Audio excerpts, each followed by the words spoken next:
What's up, people? Hotep Jesus. We back. Somebody in the chat said I always got people waiting. We gotta build the suspense, man. We gotta build the suspense. Hold on, where's my voice mod at, man? I need my sound effect. Where we at? Let me pull my sound effects up. I got something for you. Where we at?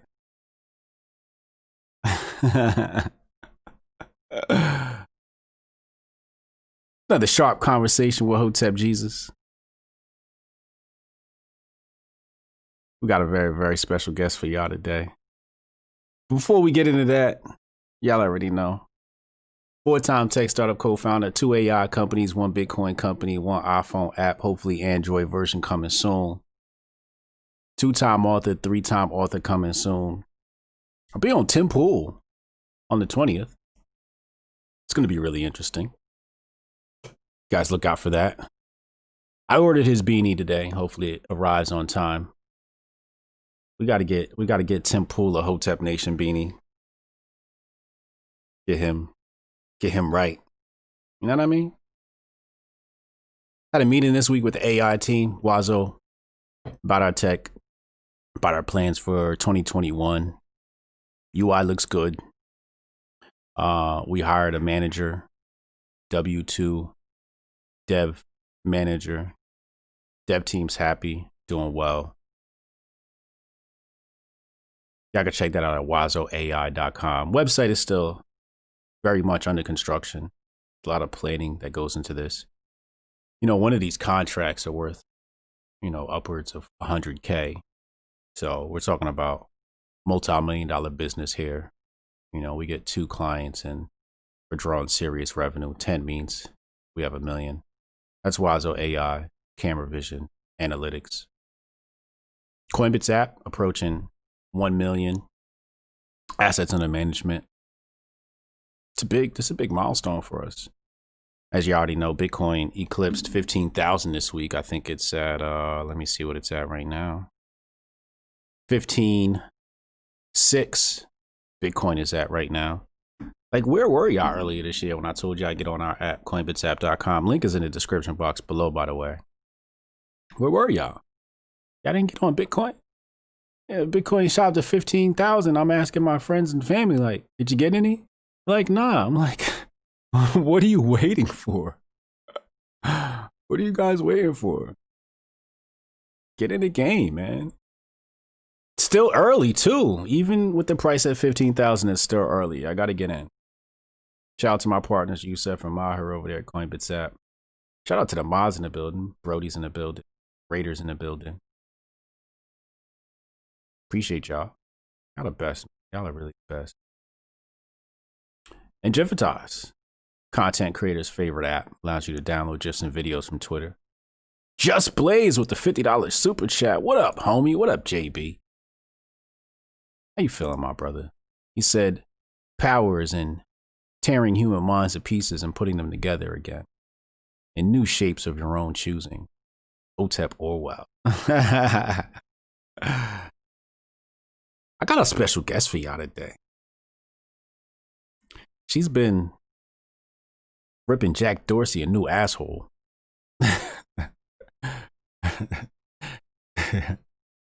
Consistently. She just joined Twitter. I'm not bringing you on screen yet, Eliza. I gotta set this up. I gotta set this up. She joined Twitter, I believe, in December.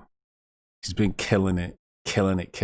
Accounts growing fast, and I'm glad too, because she's very focused around this niche of human trafficking, and she stays laser focused on that, and has made a lot of inroads, and has educated a lot of people on this subject, including me. And tonight, you guys are gonna get educated by the one and only Eliza Bleu. Hi, Hotep. What's up? How you feeling, girl? How are you? Thank you so much for having me. Oh, it's an absolute pleasure. Absolute pleasure. We got a lot to talk about tonight. So much to You know talk what? about. You were talking about my profile growing quickly, and thank you for that. But a large part of it growing quickly has been the rally and support from the Hoteps, especially you. Like, you've been publicly supporting me, you've been privately supporting me. You've been probably one of the most supportive people on Twitter. And then the Hoteps also rallied behind. So thank you to the Hoteps. Shout out to the Hoteps. Like, I love y'all. Y'all have been incredible to me. Thank you. Thank you. Thank you. Thank you. Cause I was kind of like I'm like a wild card. You know what I mean? Like, I didn't necessarily fit in anywhere. And I just came out and just started talking about human trafficking from a survivor's perspective and from an advocate's perspective. And you, Hotep Jesus, one of the first people with a big platform that really took interest and never asked for anything in return. You just, and that really means a lot to me. That goes a long, long way with me. So thank you, thank you, thank you, thank you. Oh, no doubt. I mean, I have a daughter, so this topic is near and dear to me. You know, when you're a father and you have a little girl, you worry about shit like this. You know what I mean? And my daughter, she watches all those like, you know, crime shows and CSI and all of that stuff, and so she's very conscious of this stuff, right? So sometimes we'll say something like, why'd you do this? She's like, that's how you get kidnapped. You know what I mean? So she's very conscious of her surroundings, so on and so forth. But yeah, I feel like it's a duty. Joe Rogan gave me the platform. He really like boosted my signal, right? Got Adams really boosted my signal. A lot of people boosted my signal.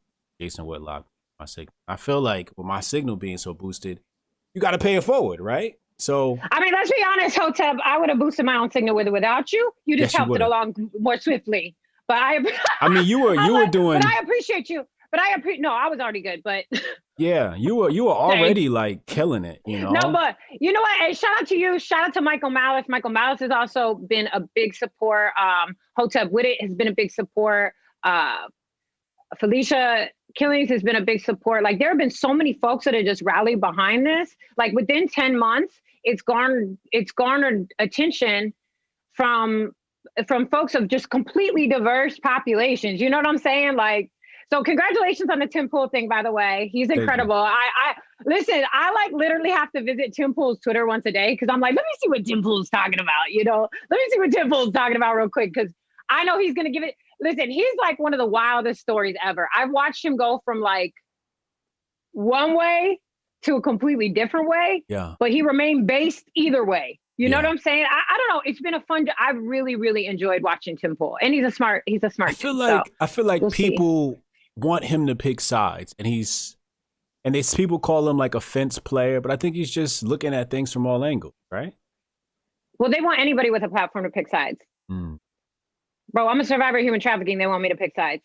You know what I'm saying? What side do you pick? For what? I mean, with all this politics and stuff. How am I picking for politics? Are you right wing, left in what wing? context? So I identify as a constitutional conservative libertarian. That just means I love the Constitution, the Bill of Rights. Libertarian, like, kind of do you, and I'll do me. Stay out of my business, I'll stay out of yours. And then we always draw the line at human rights violations, right? Which is why one of the reasons why I'm so passionate about human trafficking, modern day slavery, because I consider it a human rights violation. So when we talk about child sexual abuse material, it falls under human rights violation because it also falls under human trafficking. So that's sort of where we step in. Does that make sense? So we had the debate between Trump and Biden, and Trump used the word coyote. And no, no, I didn't realize. Listen, there are moments in history in my life, especially this year, right, where I've been like, oh my gosh, I have so much work to do. Like, literally, like, I'll be thinking I'm trucking along, like, rolling. I think I'm like teaching everybody about human trafficking and child sexual abuse material, but like in a fun way where it's not too abrasive. You know what I mean? Like, people are like, okay, I can kind of handle this chick. Like, she's telling me some truth, but she's not too depressing. You know what I mean? And that day with the coyote thing really made me realize, I was like, I have a lot more work to do than I was originally thinking. I'm like, damn. And then, so how does it make you feel when they try to minimize? Because Trump is talking about, partly he's talking about, when they see these people coming over here with families, a lot of them are human traffickers. They're using children as, what's the word I'm looking for? Fodder, an excuse and saying, like, "Oh, this is my child," but really they're trafficking children and using them to get across the border, So right? when we say a lot, it's better if we sort of not use like such broad terms. So sometimes there are children that are brought over across the border. So I think a big deal when we're talking about that specific issue is that we make a defined line between human smuggling and human trafficking. Mm. There is a vast difference between the two. So human smuggling there's consent involved. Human trafficking, there isn't consent involved. So human trafficking can be force, fraud, or coercion for the sale of labor or sex. So that could be, and that's across the board. So human smuggling, like I could pay you, Hotep Jesus, to smuggle me into Canada, right? That's not human trafficking because there's a consensual relationship there. I'm saying Hotep Jesus is the plug. I'm going to pay him. He's going to get me into Canada. Okay. Human trafficking is a completely different thing. So we have to make sure that we draw these very defined lines. And I think one thing that's very interesting when we're talking about border issues is that you can pay someone to smuggle you, and it can turn into a human trafficking situation. That to me is probably one of the saddest, most heartbreaking things in the entire world, is someone's actually paying to be trafficked. So that's where that situation specifically really breaks my heart and really gets under my skin, is that a lot of folks are paying to be smuggled, and then they're actually being trafficked inadvertently. Does that make sense? Does that make sense? Yeah. They're paying to be smuggled to come to the country, and then they end up Correct. being trafficked.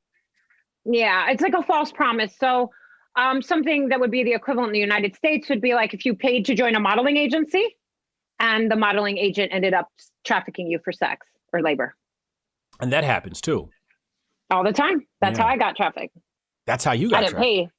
That's how I got trafficked. Was All through a right. bogus modeling deal. We're gonna talk about it in a second. Yes, If you sir. don't mind. But how do you feel when the left tries to minimize, because of their hate for Trump, right? They try to Right. minimize what's actually happening at the border with human trafficking. And how do you deal with that? I guess So this is professionally. complete. Yeah, so this is completely a bipartisan issue, right? I've been very transparent about a lot of my political views in public. So, like on Twitter, because it is a private account, so I can kind of say and do whatever I want. And I have my own thoughts and opinions. But when I'm serving survivors, I have a very even keel. Everybody starts on an even playing field. I view all survivors regardless of their political views, how they identify, generate, all that whole deal. You know what I mean? They're all kind of even Steven in my eyes. You know what I mean? Like everybody starts on the same playing field. But I have a lot of qualms with both sides, how they deal with this. And to be brutally honest, I think it's an egregious offense to continuously use. And this goes for both sides. So I'll call both sides out. And that's why sometimes everybody gets mad at me on Twitter, but nobody's paying my bills to say anything. So you know what I'm saying? Like, this is just me. I'm going to call it like I see it. And when I see any side use survivors of human trafficking or victims of human trafficking, victims of sex trafficking, victims of labor trafficking and modern day slavery for political gains, that to me is re-exploiting those folks that are already at their most vulnerable. I think it's disgusting. I've seen both sides do it. So the deal with the border, I mean, this is the deal with that. It's like everybody likes to give lip service when it's politically convenient and nobody's there when it counts. So my thing is like, okay, if it's something that bothers you that much, like come around, but they don't come around. When you No say dollars are donated. when you say they don't come around, like what do you mean? No dollars are donated, and it's just when the topic is hot, I guess. When it's politically convenient, same thing with me too. I mean, come on, man. We know what we're talking about here. Come on, man. You know what I'm talking about. I mean, when it's politically convenient, folks will use sex trafficking, labor trafficking for everyone when it's politically convenient. When I say they're not coming around, I mean, they're not sending a box of socks to the safe house. They're not donating. They're not coming down and, adopting children that have been lost their parents because of whatever situation at the border. They're not around. I know they're not around because the same people have been around since I started in the game, and it's been a minute. How do you deal with that emotionally? Like, I keep laughing. Yo, ask Hotep with it. I post gifts. I keep laughing and I keep my head up. But I mean, I'm gonna keep it real with you, Hotep, because it's heartbreaking to me because I'm seeing it happen on both sides of the aisle. That You know, survivors of human trafficking in both contexts, victims of human trafficking are just being used as political pawns. It's not a good look. It's a bipartisan issue. This should be a no-brainer. Like, why we're even still talking, like, let's be honest, Hotep, the fact that I even have need to be interviewed by you about modern day slavery and child sexual abuse material should tell you something. This is a problem. We're talking about 25 million. Okay, so rough estimates, we're talking about 25 million people trapped in modern day slavery. Upper estimates, of course, 40 million. This year, modern day slavery, human trafficking, which includes international sex trafficking, labor trafficking.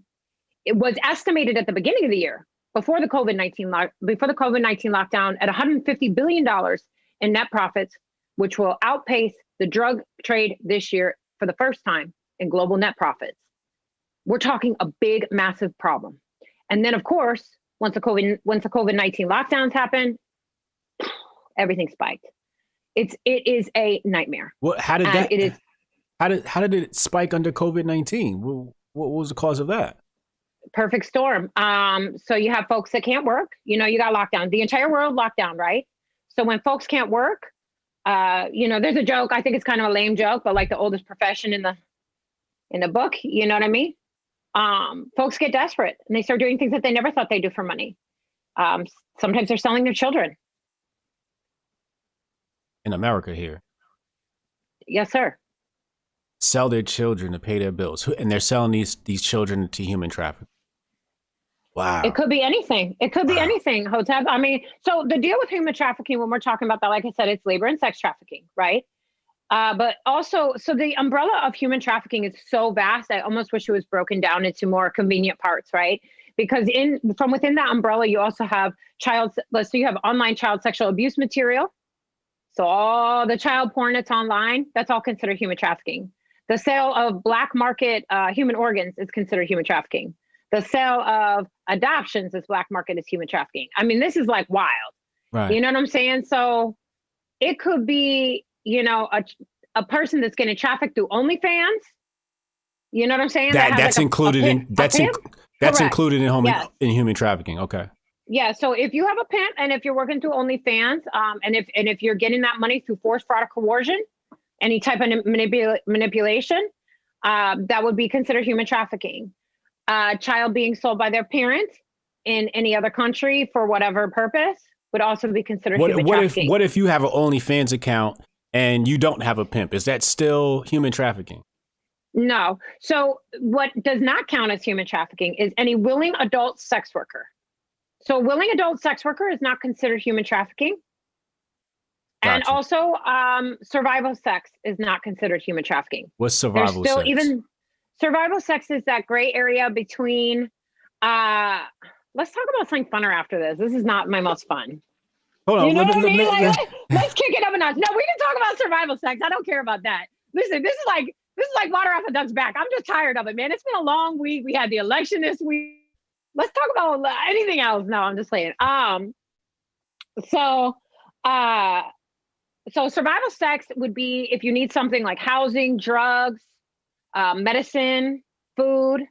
You're selling sex to survive, but you don't necessarily have a pimp or a trafficker. Okay. Now, the only caveat under that situation would be no one under the age of 18 by law can sell sex, period. Right. No one under the age of 18 can consent to sex with an adult ever, period. Mm-hmm. Never. No exception. No image, nothing. No exception. Right. Now, if you am I making sense or am I? No, that totally makes sense. I just, you got to remember these things are documented for the end of time. And I just want people to be completely educated. That's why I'm going through some of these terms and making sure people understand. Yeah. Now, if you have an OnlyFans account and you don't have a pimp, that is still sex trafficking though.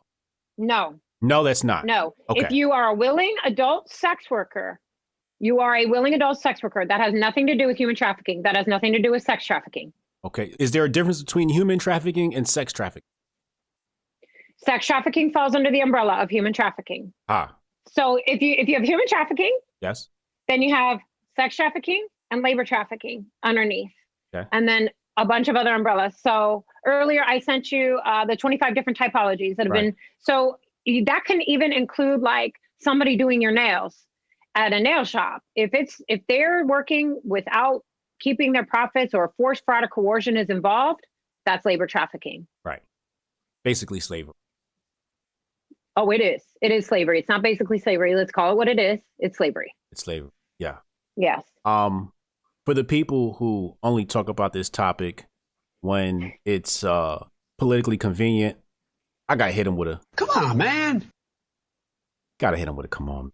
Let me read some super chats and get back into this conversation. Come on, man. Can you hear that? Speaking of which, no, I can't hear it. But where's Uncle? Listen, Uncle Hotep literally only showed me love, like, I think once. And I feel the type of way because I feel like Uncle Hotep and I should be friends. You want me to introduce you? We'll get you on his channel too. I don't need the introduction. He already. All right. We'll get you. I mean, I hate to be. let me hop into these super chats real quick. Right. North Star Bright 49 super chat. He said, "Respect for New England. Thanks for the great guests and great content." The last $10 super chat. He said, "I watched one of Eliza's vids. It was inspirational and sad at the same time. This is a worldwide problem." Chad Lemoyne said, "Shout out to my fellow blue-eyed white devil." Did you tell Chad? Hey, did you tell Chad? Is right now a good or bad time to tell him? Well, let me tell you what he texted me, and that might answer your question. He said, "Tell her I said she's pretty cute for a white girl." Shout out to Chad. Yeah, you know what? Actually, I was really enjoying. I actually was talking to my best friend Amanda. Shout out Amanda. I know you're watching. I was talking to her. I was like, yo, to be honest, like the real standout, I was like, Hotep with it was hilarious the night that y'all were doing like the election broadcasting.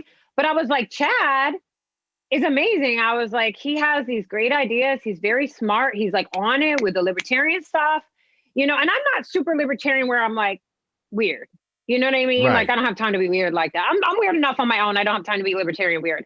But I was really enjoying Chad. I was like, dang, where are you hiding him, Hotep?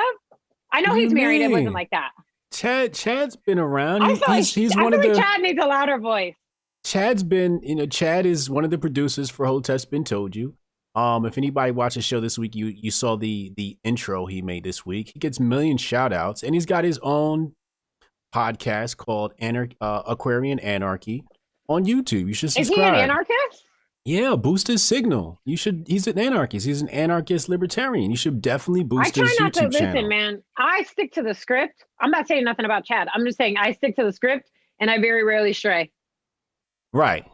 I think you'll like message. I pretty much barely stray. I think you'll enjoy his content though. It's very educational. I do enjoy his content. I enjoyed him. But you gotta subscribe to his YouTube channel. We gotta get him to 1,000 subscribers.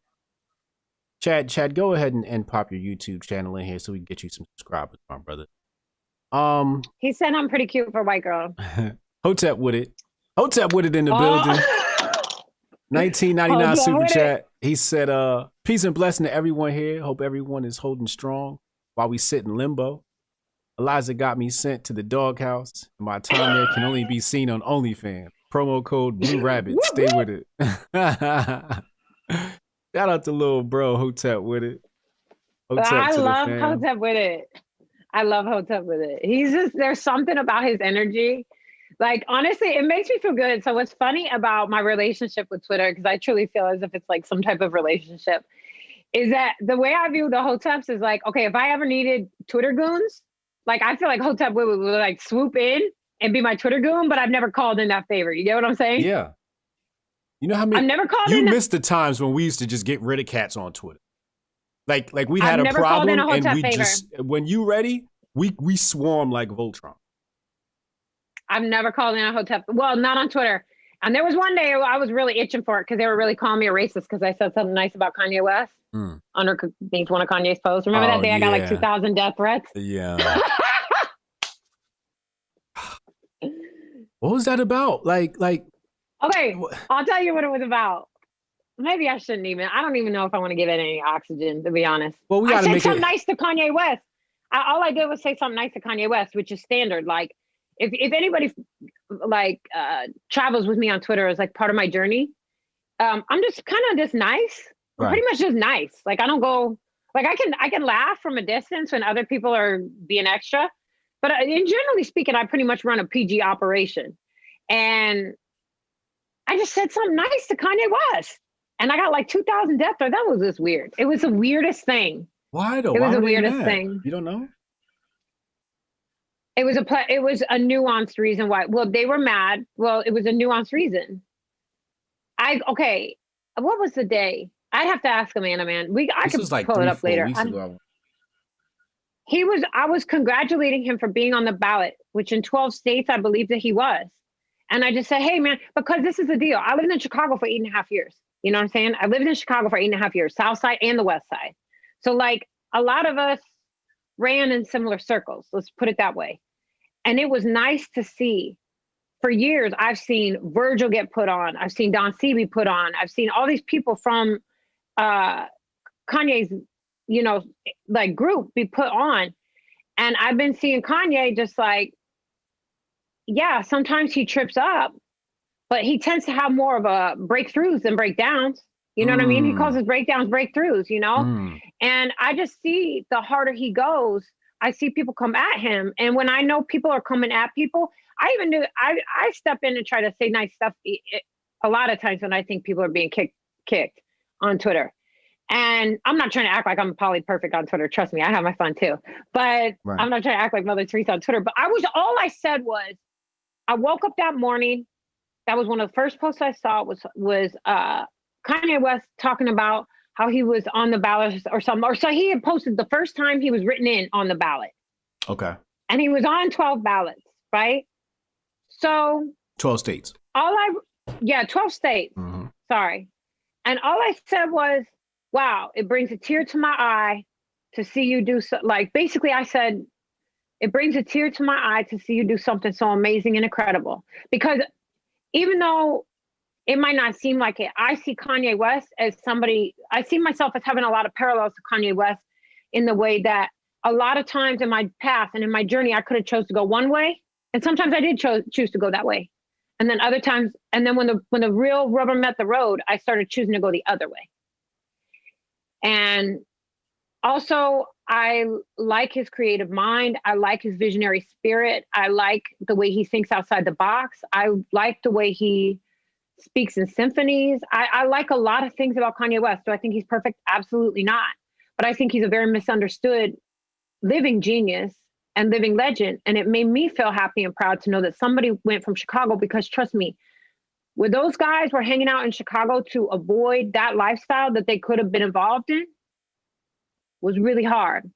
It was really, really hard. And a lot of us played both sides of the tracks, and he could have, there's a lot of times he could have made a different decision. Let's put it that way.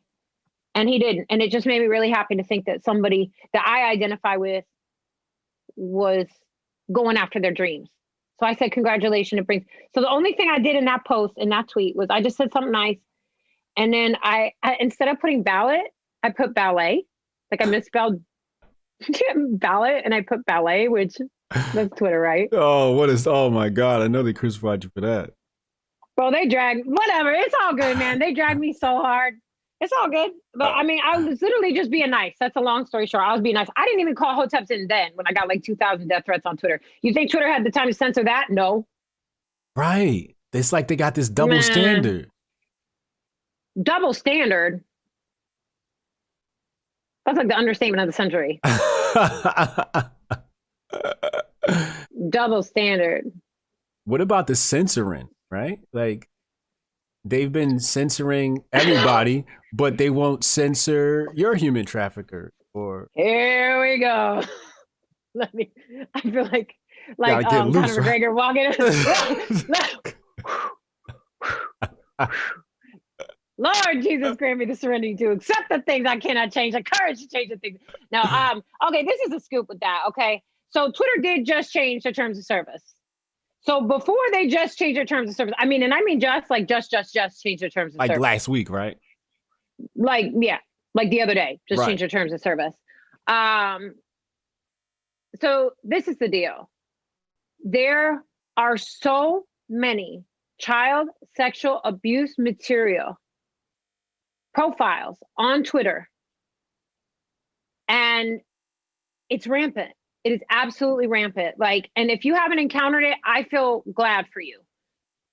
A lot of national organizations have been asking Twitter for years. So this is the scoop. So when Twitter switched over to having pornographic material, we call NSFW material, not safe for work material, that just opened up a can of worms that I don't think that they were ready to handle. So there's good news and there's bad news. The good news is that the technology exists to pull down this material immediately and to also use facial recognition capabilities to potentially save victims' lives. The unfortunate part about this is that Twitter is unwilling to tackle this issue at the rate that they need to be. And I mean, so the way it goes is like this. Every profile that's on Twitter, and by the way, I'm not just singling out Twitter because I hate Twitter. I actually love Twitter.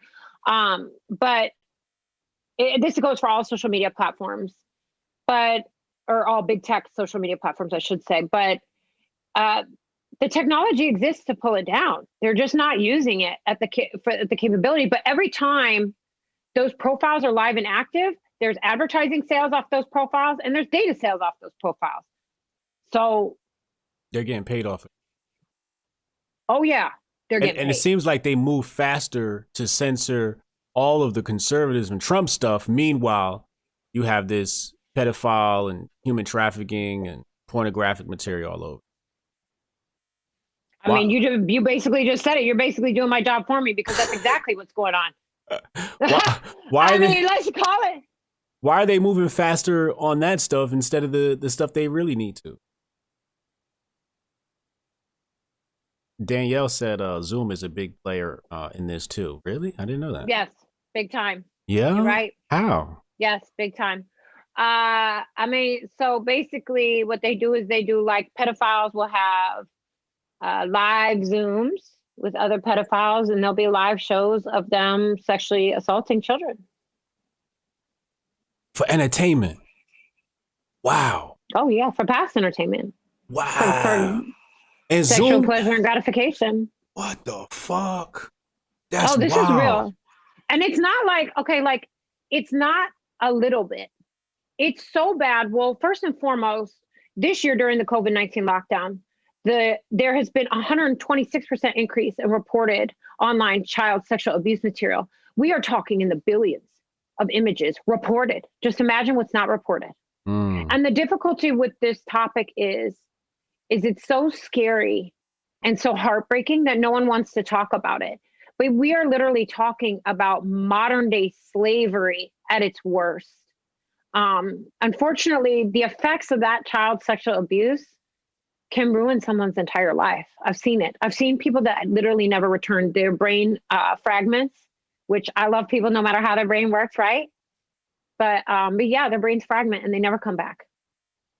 Do you think Twitter or the people at the button, right? They have their, because it's, Jack isn't there day to day pressing buttons. No. But there are employees there who get to choose who to censor and who not to censor. I know how many there are censoring this specific issue because I've been in the meetings with Twitter. Okay. I weasel my grimy little way into the meetings, and so I know a lot more than the average bear. And I'm telling you that folks would be aghast at how little the situation is being handled, especially considering the fact that the technology exists to handle it. There's no plausible reason. They're profiting off of this situation. I haven't even talked about my personal situation. I mean, we could talk about the child sexual. Yeah, we could talk about that too. But I mean, this is just specifically the child sexual abuse material. Right. It is a nightmare. It is literally a nightmare. Yesterday, I posted, Operation Kickstart was awarded by the FBI. They since February, they had 2,200 child sexual abuse material counts with an additional 350 every day. That was just 350 more each month child sexual abuse material profiles on social media. That was just one FBI investigation. They're creating online profiles for this stuff. For free.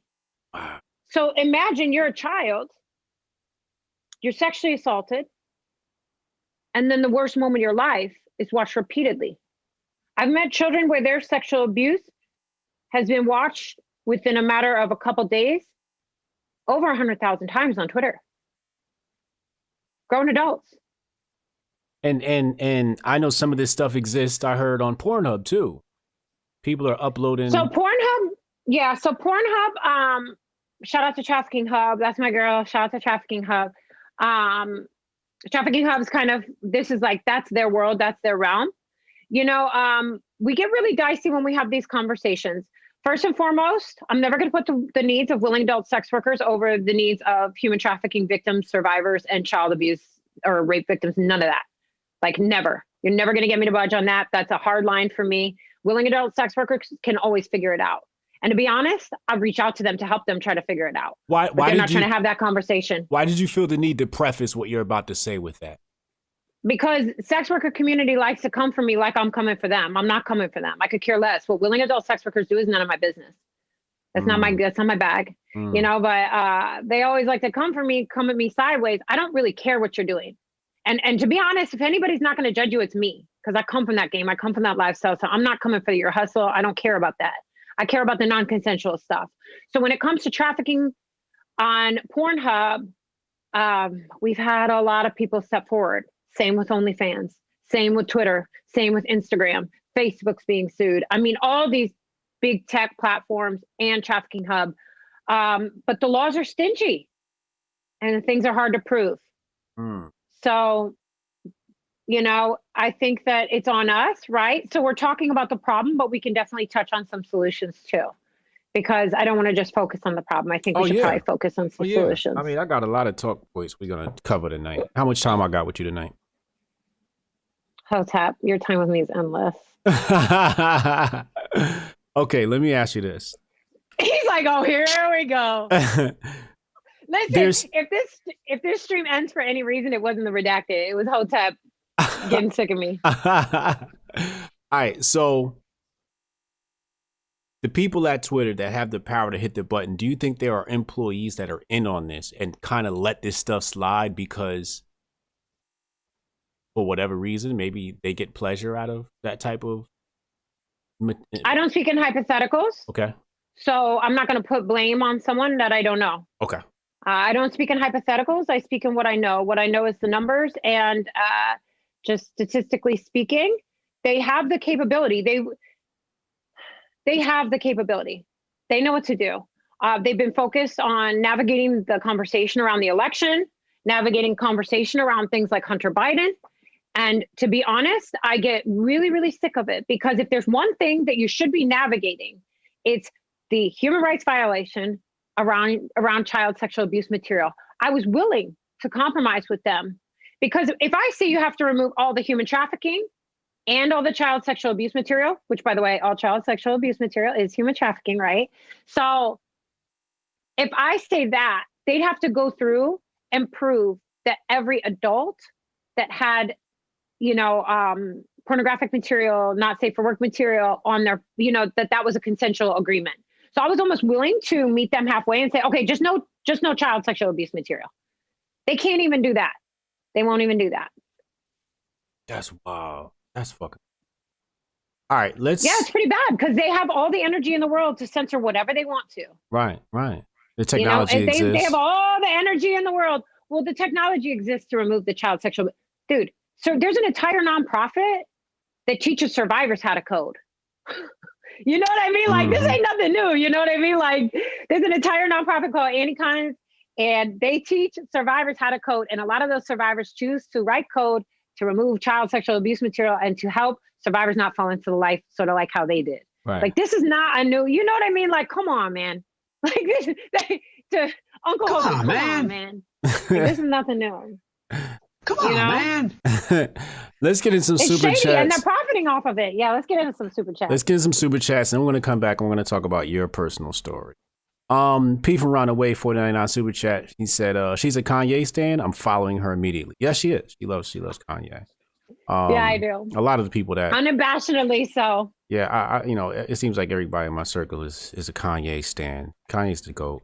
Cassius Cam, $10 super chat. He said, here's a dime for the dime, dropping dimes. Hotep to the people. Thank you, Cassius. The chat's loving you tonight, so I guess your lighting is good.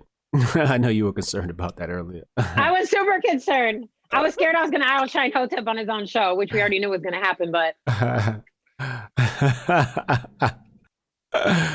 you already knew it was going to happen. Bro, I am like Kanye. I'll just interview myself. You know, in like Rogan, when Ye was on Rogan, Ye just like interviewed himself. Yeah. I'm like that. I should have just let you go live and just have you sit there. You could have been doing work, playing chess, and I just want to interview myself. And that's the funny part, right? Because you hit me earlier. You were like, do you want some material? Do you want some materials? And in my head, I'm like, what do I need materials for? You're about to just go off. I haven't even. The wild part is I haven't even gone off yet. I don't know if I'm gonna. We're just getting started. And like I said, I got notes here. But let's get into your story. I know it's gonna be tough for the viewers. It's gonna be tough for me. But let's talk about your experience being trafficked. How that began. You know, what that experience was like, and then getting out of that life. Yeah. So how did you? She's like, yeah. Why are you more upset about this than me? He's all taking deep breaths, and I'm sitting here with this cheesy grin, like, oh God, I guess. Cause just to think about it is just like I'm very empathetic. You know what I mean? It's just like. So what's hilarious about everything to me is that you have this reputation of being like the most misogynist, like a-hole. See, I don't cuss, like, you know what I mean, in interviews or whatever, but like you have this reputation of like being the most misogynist, a-hole, whatever. Hotep Jesus has done nothing but build me up, lift me up, cares about me. You see, he gets upset about even the thought of me being exploited in something that was non-consensual. And it's been so funny because, you know, Michael Malice has the same sort of reputation of being like a jerk on Twitter or online, super empathetic, very interested in these issues. And it's just so funny to me because folks that get the worst rep, like, are the ones that have probably rallied around me some of the most. So it's just funny to see you like that. But I appreciate that. Yeah, no, but for real though, I'm serious. I'm not, I wouldn't lie. I mean, a lot of folks have supported, but I always remember the ones that do. So, yo, you know what? You didn't even give me no credentials at the beginning of this show. What do you mean? Or you didn't announce none of my credentials, any of my interviews. You didn't even make me sound that cool. You were like, this is Liza. I was trying to hype it up, but you know what I mean? There ain't no hype up. There was no hype up, bro.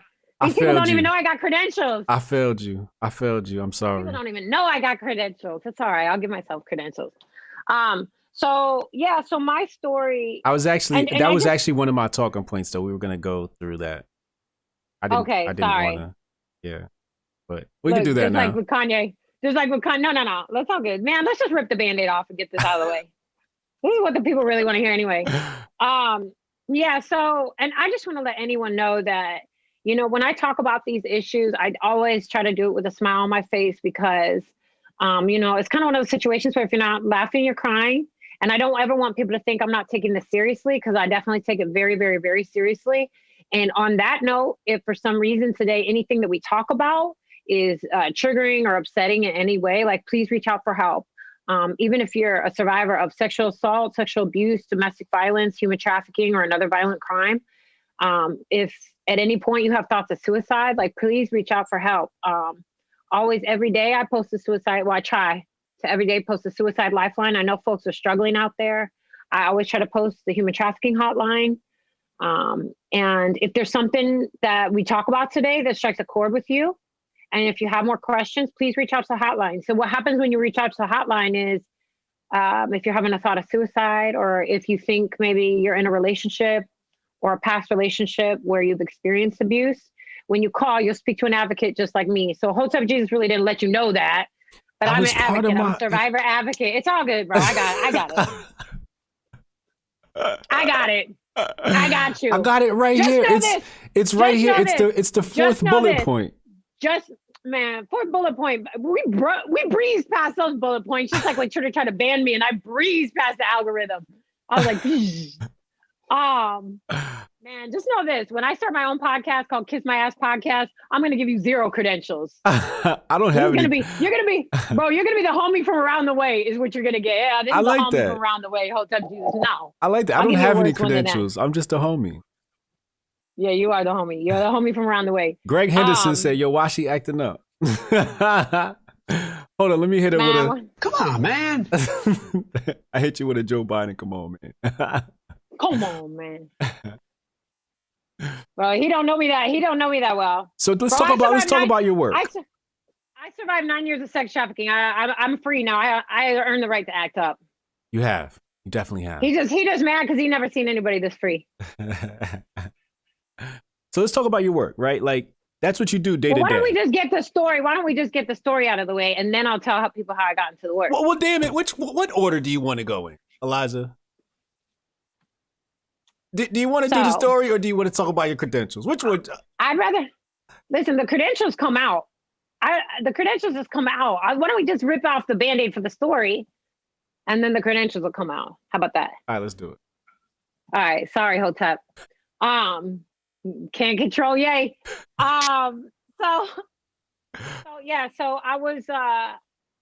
was groomed at age 15. I was homeschooled first and foremost, which is a little bit why I'm so socially awkward, right? But I was homeschooled, so I was homeschooled on the farm by my parents, and my parents gave me this awesome upbringing, but they didn't really teach me how the world really was. So I kind of thought everybody was nice and a good person.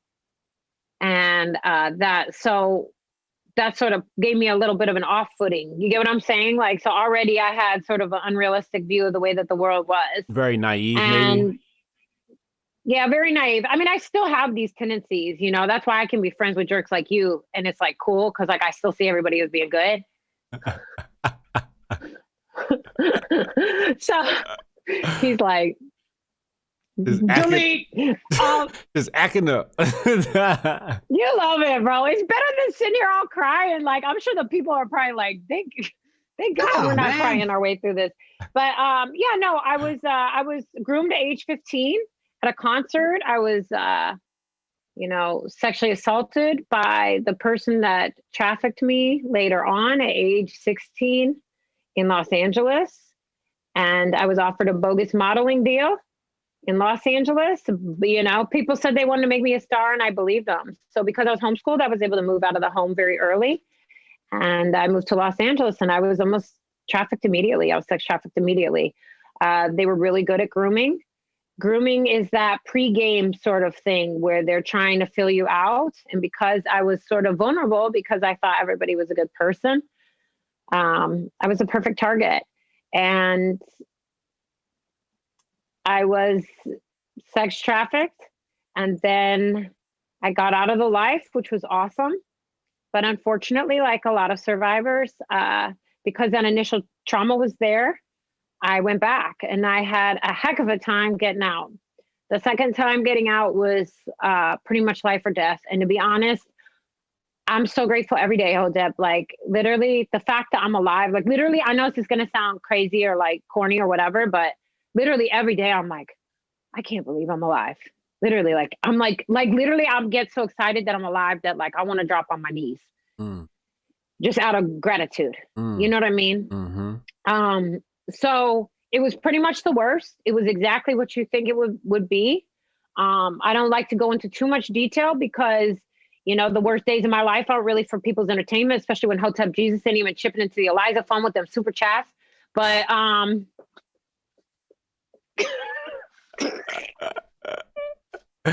gonna get abused through this whole interview. This is trafficking right here. Hotep Jesus is about to rake in on these super chats and give Eliza $0.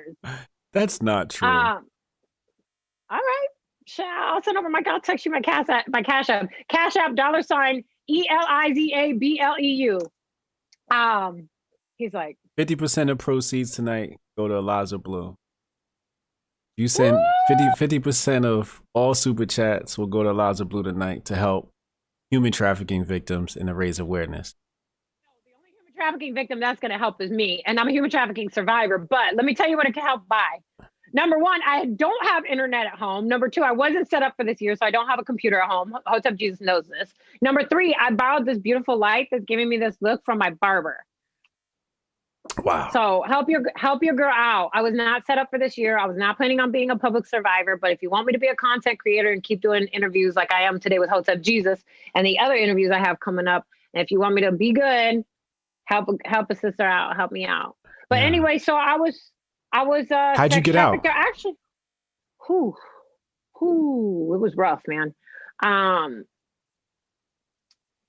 You know, I always let folks know that it was a process. So I started watching YouTube videos of this survivor. So when I was in the game, when I was in the life, we call it the life, you know, when I was in the life, sex trafficking and human trafficking really wasn't that much of a topic of discussion. People really weren't talking about it like that.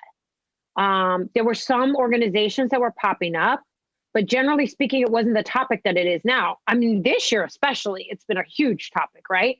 But before Epstein and some of these other huge cases that have come out, before the government really put an energy behind it, I mean, we were like kind of on struggle bus out here. I mean, we were doing it, but it wasn't how it is now.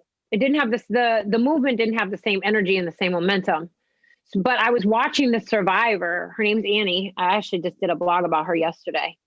I was watching videos of Annie on YouTube, and she started to put words to my experience. I didn't even know what's going on. See, I was the type of traffic that was more the manipulation style. So I had sort of a mixture between like boyfriend pimps and like guerrilla pimps, predominantly boyfriend pimps. So I would have thought that I was in love with them. Sort of like a domestic violence situation. Like, why do they keep going back to them? It was kind of like one of those things. I always felt for people that I thought we were part of a team, and I thought I was helping out the team, and that wasn't the case. I was not profiting. It was all bad. You know, some ideas that I have are a little unpopular in the survivor space, and I don't push my ideas on other survivors, but I do believe that I have some personal responsibility after the age of 18 for some of my actions and behaviors. And I've tried to take personal responsibility for what I've had. So I don't necessarily blame everything on everyone else, but yeah, so getting out, I started watching the YouTube videos. I started getting some of those words.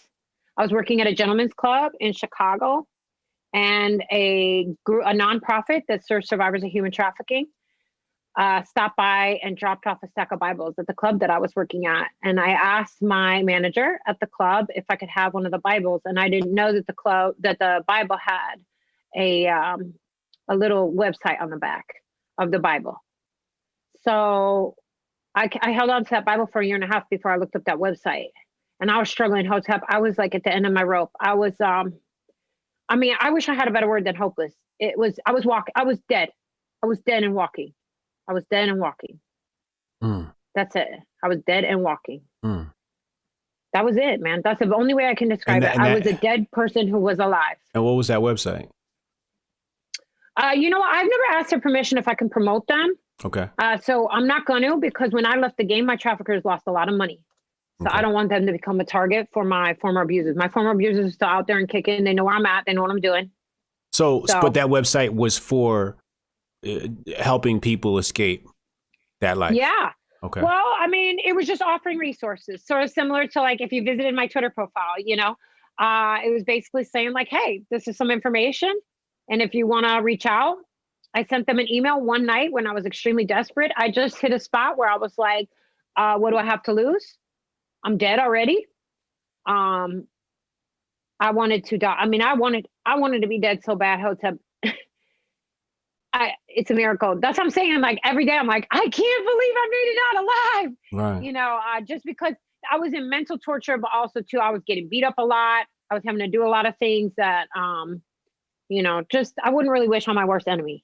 You know what I mean? We crack jokes and talk trash a lot on Twitter, but at the end of the day, I wouldn't wish it on my worst enemy. Now, that being said, I don't want to paint a picture like it was the worst atrocity of, you know, I was listening to the forward for Gulag Archipelago today. So, I mean, it wasn't like, you know what I mean? There's always levels to everything, right? Yeah.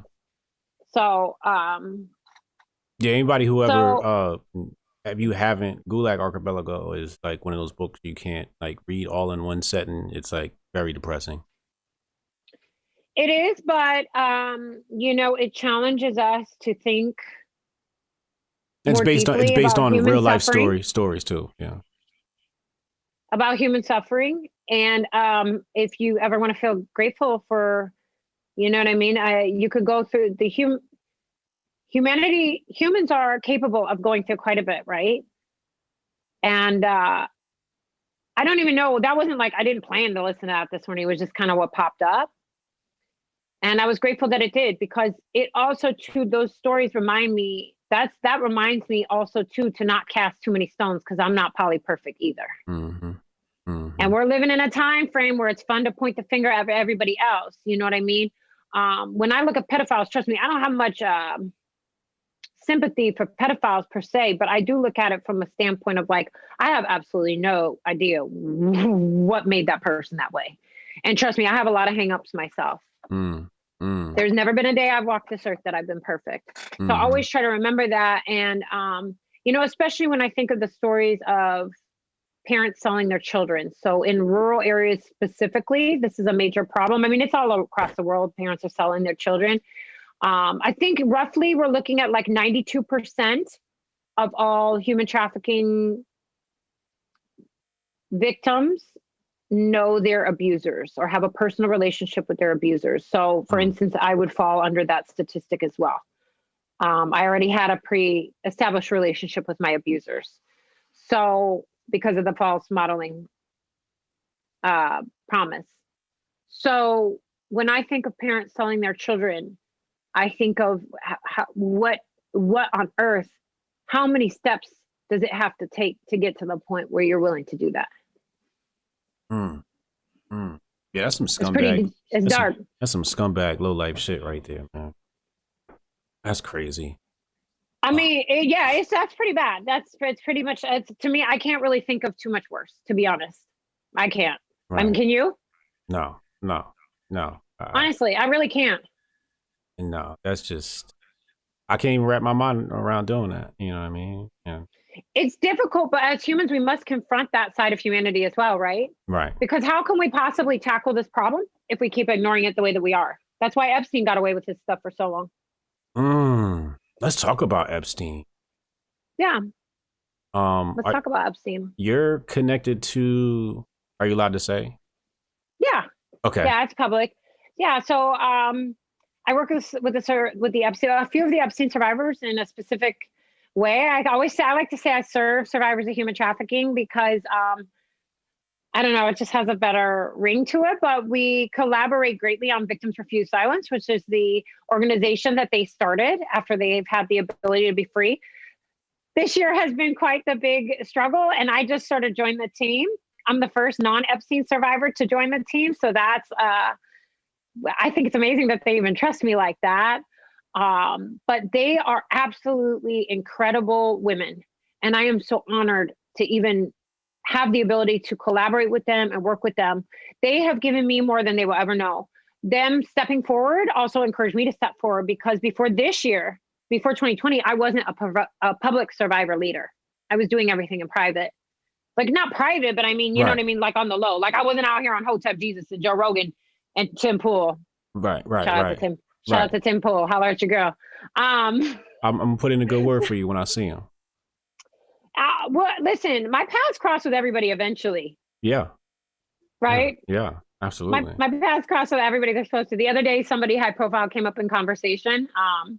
And I was like, I mean, you don't need to ask for a favor. Like, I'm sure our paths will cross eventually. You know what I mean? Like, but Tim Pool, he's amazing. I think that a lot of folks in the podcast space, one thing that's really making me motivated and inspired is that folks like yourself and other folks are really starting to have these conversations.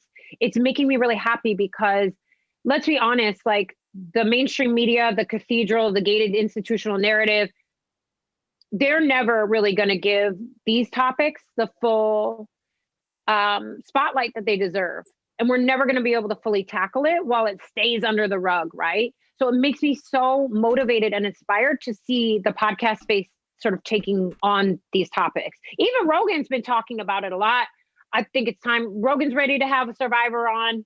You know what I mean? There's a lot of people. Trust me, when Rogan has a survivor of human trafficking on, it will shed light on a lot of things. But to get back to the Epstein case, you know, I'm just really honored that the survivors of Epstein trust me enough to let me into their life. And I'm really looking forward to what we're about to do with Victims Refuse Silence. Unfortunately, the website's under construction right now, but it's going to be amazing. And I'm very, very, very excited for the future with them. So what kind of work will you guys be doing?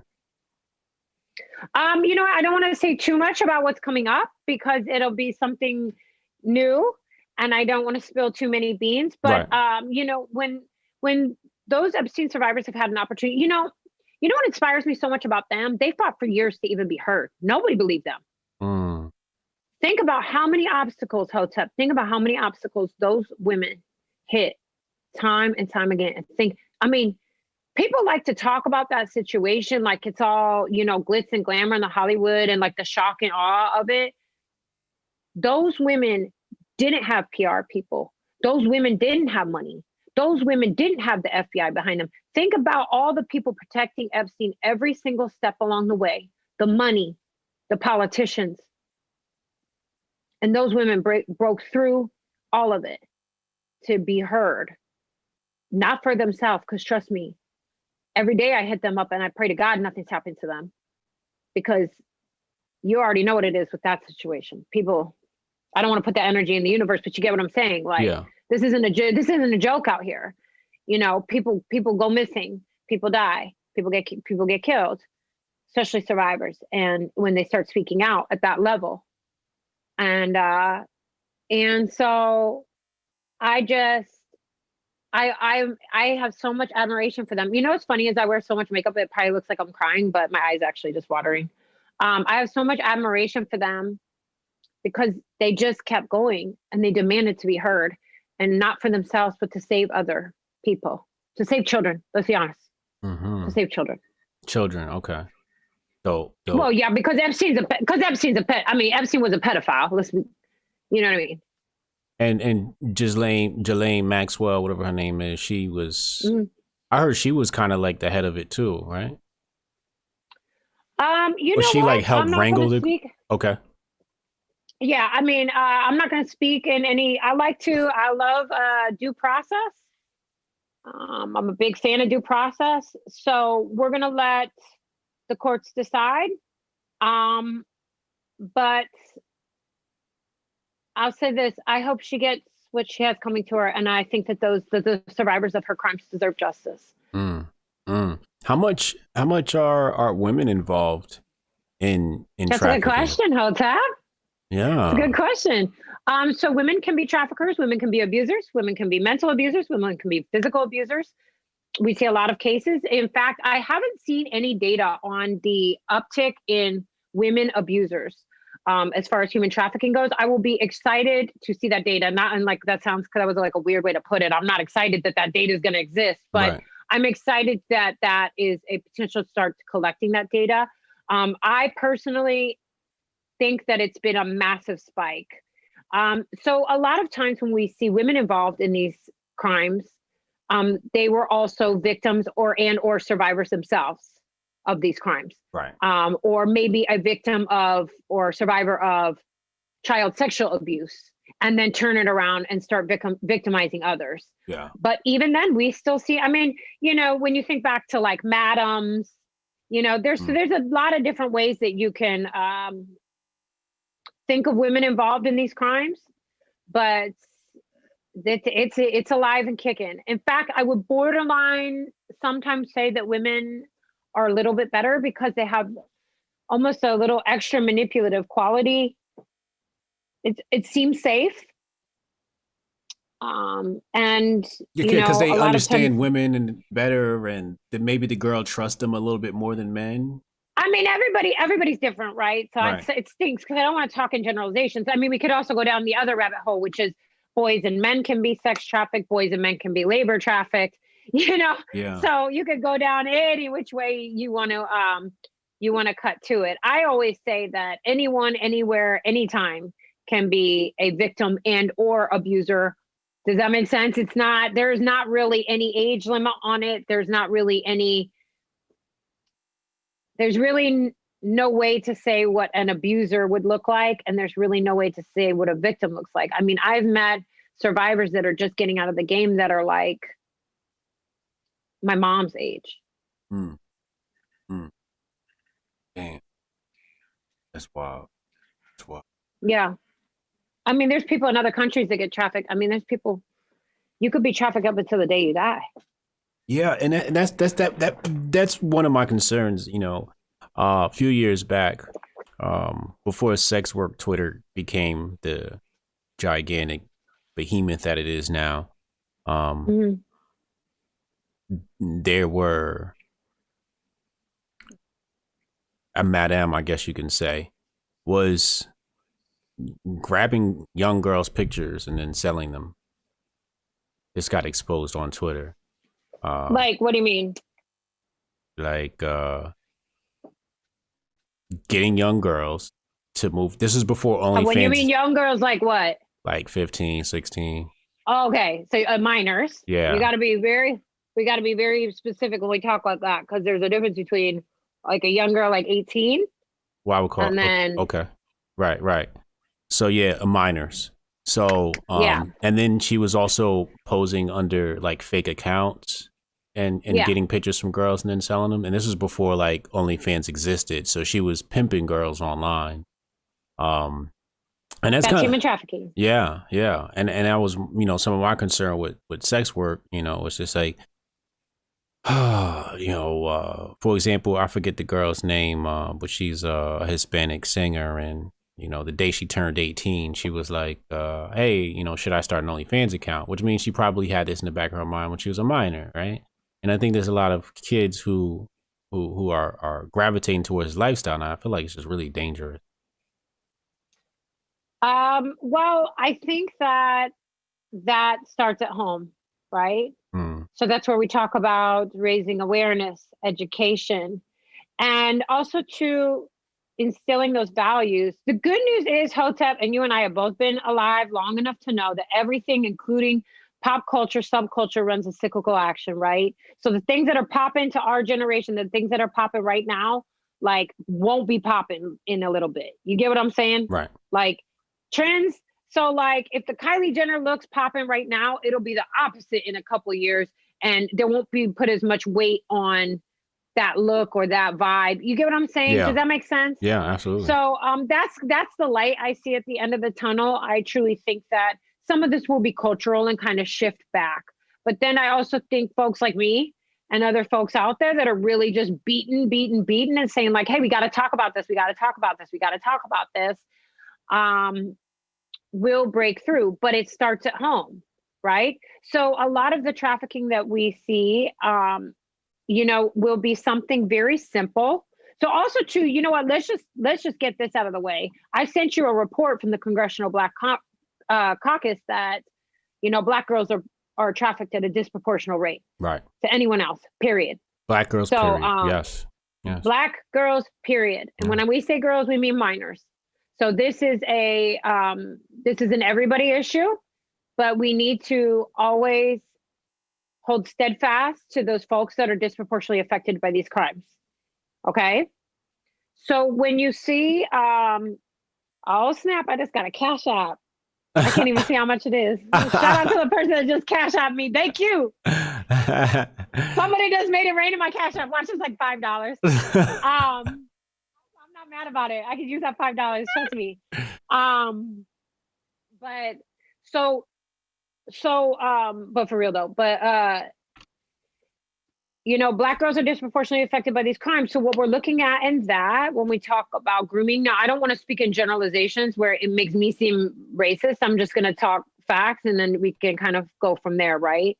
But a lot of times you'll have boyfriends in gangs, you'll have other things. But at the end of the day, if all your friends have a phone and you want to have an Instagram and your family can't afford a phone, how are you going to get that phone? Yeah. If all your friends have shoes, you know, if you're a 14, 13-year-old girl, 15-year-old girl, and you want a $75 eyeshadow palette because you want to look like this YouTube makeup artist, or you want to have a TikTok video and all your friends got, you know what I mean? Like whatever it is, the chase after the flex is real. And so if you know, so somebody says to you like, hey, if you just go, I mean, look at the Epstein case. If you just go give this guy a massage, if you just go to this party, if you just go do A, B, C, D, E, F, G, well, once you do it once, well, that wasn't so bad, you know, especially if it was something that was maybe a little less scary, like a nude massage or something like that. You know, and then we also live in a very hypersexualized, over-sexualized society. So it's not like it's anything brand new that they haven't seen before. Right. You know what I mean? Right. And if they think they could just do it, you know, the other issue that I see a lot is we have a difficult time as a society drawing that line between entertainment and reality. When I see Cardi B, I look at her as an entertainer. I know her former lifestyle, or at least the way that she speaks about it. I was following Cardi B back when I was in the lifestyle. She was talking about the life while I was in the life. You know what I mean? We were all out here kind of at the same time. But we have to be able to draw those hard lines. So as parents, I'm not a parent, but yet, got to speed it up. I'm 39. I'm 39 and a half. I really got to speed it up. I'm not a parent yet, but you know, we have to have those real conversations with our youth about the difference between entertainment and reality. So I'm not trying to dog out like Meg Thee Stallion, Cardi B, any of them. Like I know Hotep's kind of go a little bit on them a little bit. That's not my battle. My battle is just like, hey, we just need to have that real conversation with our youth. Like this is reality. This is entertainment. If you're willing to do A, B, C, D, E, F, G to get this phone so that you can have TikTok app, like, please be transparent with me about that so we can work something out. Because falling into that life, once you do a couple tricks, once you turn a couple tricks or do whatever, it's very easy. But that's my concern with the debauchery that exists online. You know, it's like it desensitizes people, and it makes women, or you know, minors more susceptible, and you know, and it like it's almost prepping them for that life, you know, and it makes it easier to traffic. But we can meet fire with fire, and I also too am a big believer in meeting people where they're at. Right. So like, I don't want to stop people from listening to like hip hop. You know what I mean? Like, right. Like that's such a buzzkill, right? But like, it's not just hip hop though. People. It's everywhere. No. I mean, we're definitely talking about one aspect of sex trafficking or human trafficking, or you know, child sex trafficking, or the grooming of child sex trafficking. I don't want to stop anybody's fun, right? I believe in free speech. I love entertainment. I love the arts. I just love the whole thing. But we have to meet people where they're at and give them that truth bomb at the same time too. Right. So I think one of the goals that I'm having just in what I'm doing is meeting people where they're at by coming on Hotep Jesus. Okay. You get what I'm saying? Like people are listening to Hotep Jesus. People are paying attention to this podcast. People are paying attention to that podcast. One thing that I'm noticing in the survivor advocate space, or within the survivor movement or the survivor space, is people are preaching to the choir. They're talking to people that already care about these issues, and they're talking to people that already know about these issues. My goal as a survivor and as an advocate for survivors is to talk to groups of people that literally have no idea what I'm talking about. Yeah. I remember when you were first educating me, I forget what it was you said, but boy, I've been educating you since we met. Yeah, and I was just like, damn, I didn't even know all of this stuff qualified as trafficking. You know? Yeah. Let me hop into some. It's a big umbrella. It is. Let me hop into some super chats here. Where are we at? A bunch just came in. Okay, Dimas Aja, what up, Halima? Sent us 10 Canadian dollars. Are Canadian dollars better than US dollars? Somebody tell me. I don't know what the exchange rate is. A little bit? Okay. Ephesians 6:12. $10 super chat said Hotep and build. Oh yeah, you already know. The last $20 super chat said Joe Rogan cares. Maybe he will see this. He does care. He does care. Joe Rogan, trust me, Joe Rogan and I are already. Yeah. Libertarian, $50 super chat. Appreciate you. What? Yeah. That's my assistant and my best friend. Dope. He said Eliza works hundreds of hours a month. She. Oh, sorry. She said Eliza works hundreds of hours a month without pay for survivors. Let's get her the equipment she needs to do this important work. Hit that Cash App. Aw, thanks, Lib. $ Eliza Bleu. I need everybody in the chat to type in $ Eliza Bleu, BLEU. But Lib also hustles and grinds for me. This woman like busts. But you know why you didn't know it was a she? Because there's no pronouns in our bio. You know how I feel about that. You know how Danielle. Hey, remember when we first met? You let me not bring up old stuff. Danielle's $50 super chat said, I love these conversations and supporting real causes. Thank you, Danielle. Oh, thank you. But yeah, if you guys don't want YouTube to take 30% of this money, go ahead and just Cash App direct to Eliza, straight to her Cash App. To Thank support you. Her. I know. I also have a blog too, my locals community is completely free speech. I've been begging people to get on Locals. Locals is a content creator platform.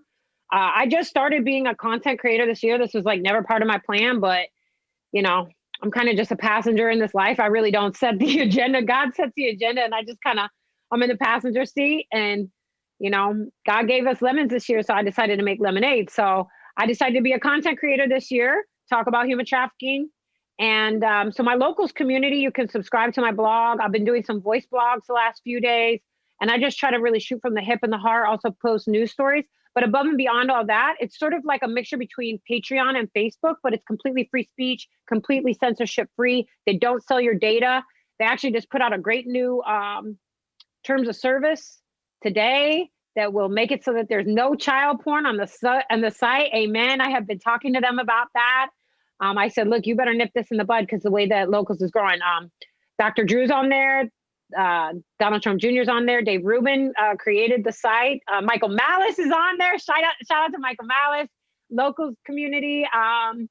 There's a Bridget Fedesi. There's a lot of amazing people on there. Dope. Scott Adams. Everybody's on there but Hotep Jesus. Basically, everybody that's cool is on there but Hotep Jesus. I've asked him to come on there. He told me no. He shot me down. Who owns that website?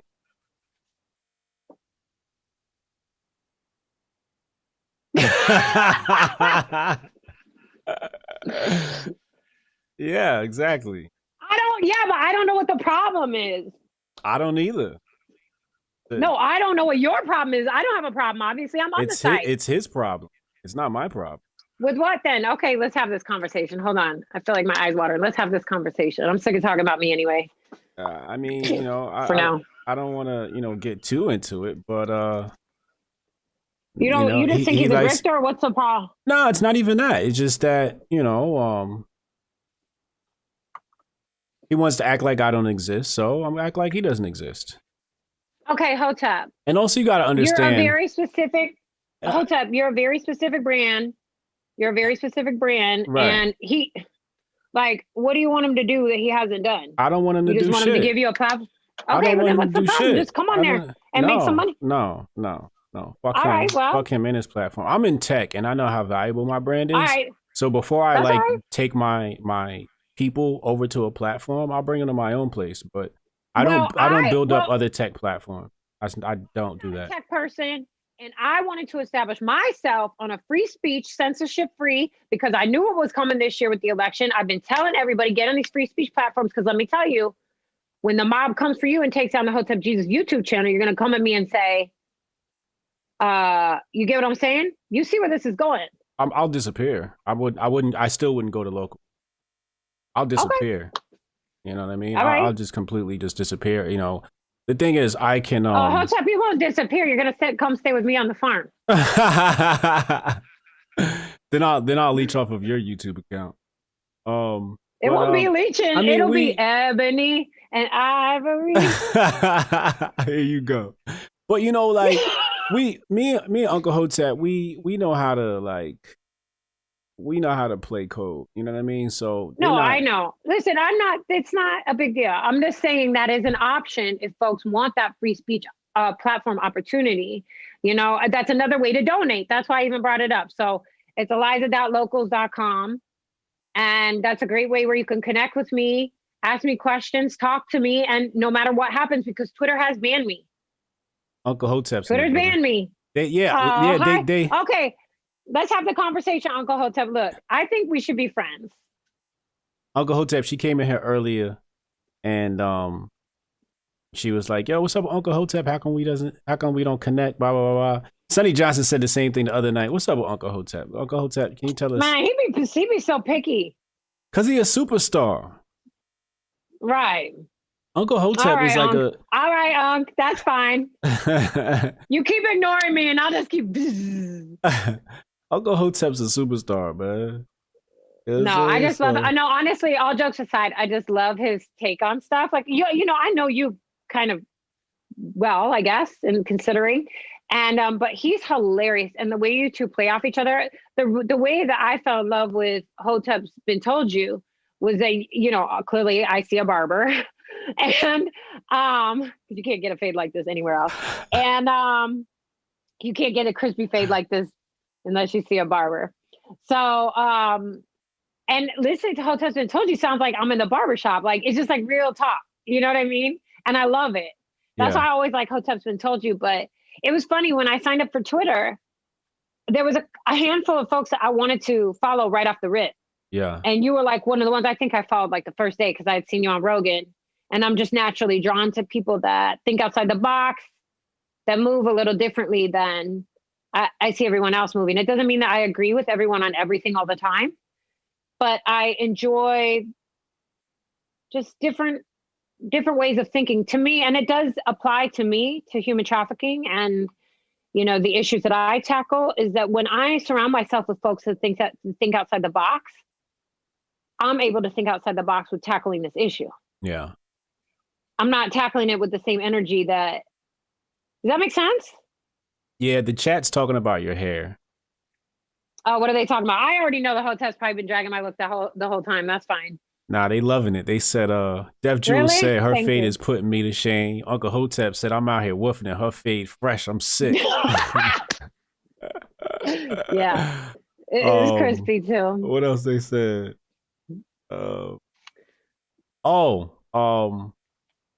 People are asking about your Twitter ban. I'm gonna pull up your ban profile now. She doesn't have like a perma ban. I don't think it is right now. Did they remove it? Okay. So let me go look at it. I'm gonna go type it in right now. I am in tune. Listen, I am in tune. I have my fingers on the pulse of the world, right? I can feel the heartbeat of the world, but I can especially feel the heartbeat of my Twitter profile. And I can tell when something's off. Right. And things started getting a little wonky on there. It was actually off today too. I can tell. When I start getting like, I'm not trying to be a complainer. First and foremost, let's also talk about the fact that I don't really do Twitter for me. Mm-hmm. I don't really need a Twitter. I really don't need attention like that. Like, I'm really just doing it to raise more awareness. Yeah. I have little tricks and ideas of ways that I can blow past the algorithm. Thank you for that Cash App donation. I see you. I appreciate you. Thank you. But I checked the Twitter. Twitter banned me for real. But you know what though? Let's keep it real. What kind of surprise it took them this long, right? Yeah. I mean, let's just clear up what we mean, right? So there's this website called shadowban.eu, and you can check your account there. And they check for, is your account exist? Do you have a search ban?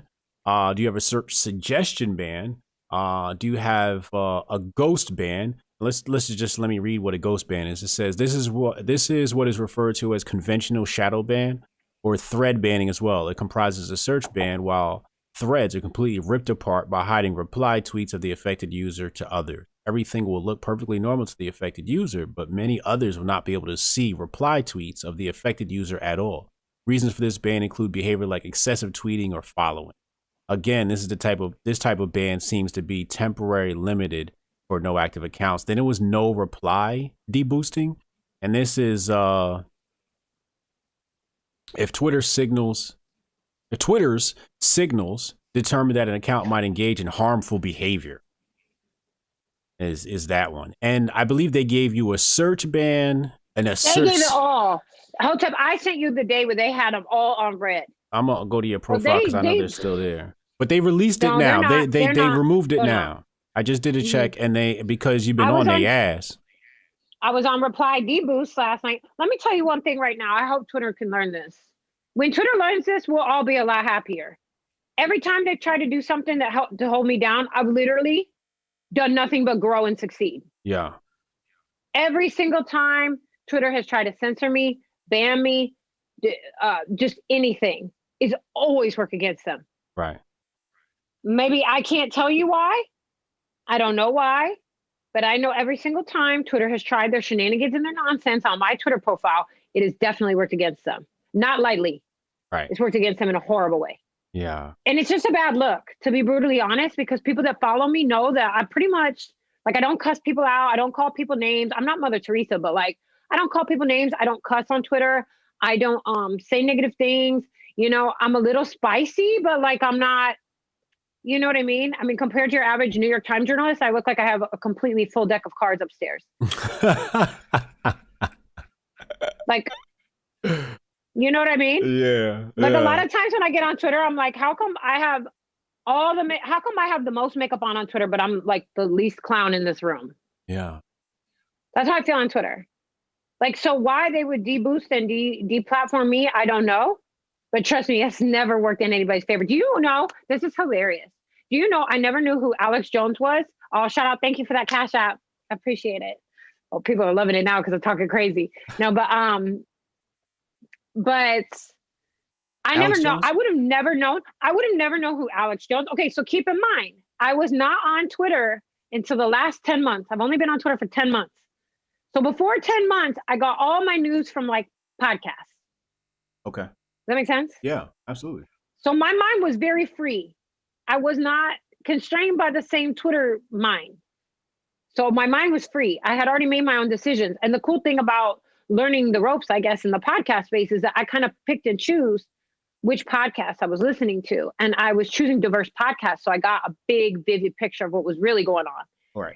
And so I kind of came in knowing the game. Does that make sense? Yeah. But when you say know the game, what do you mean by that? What game?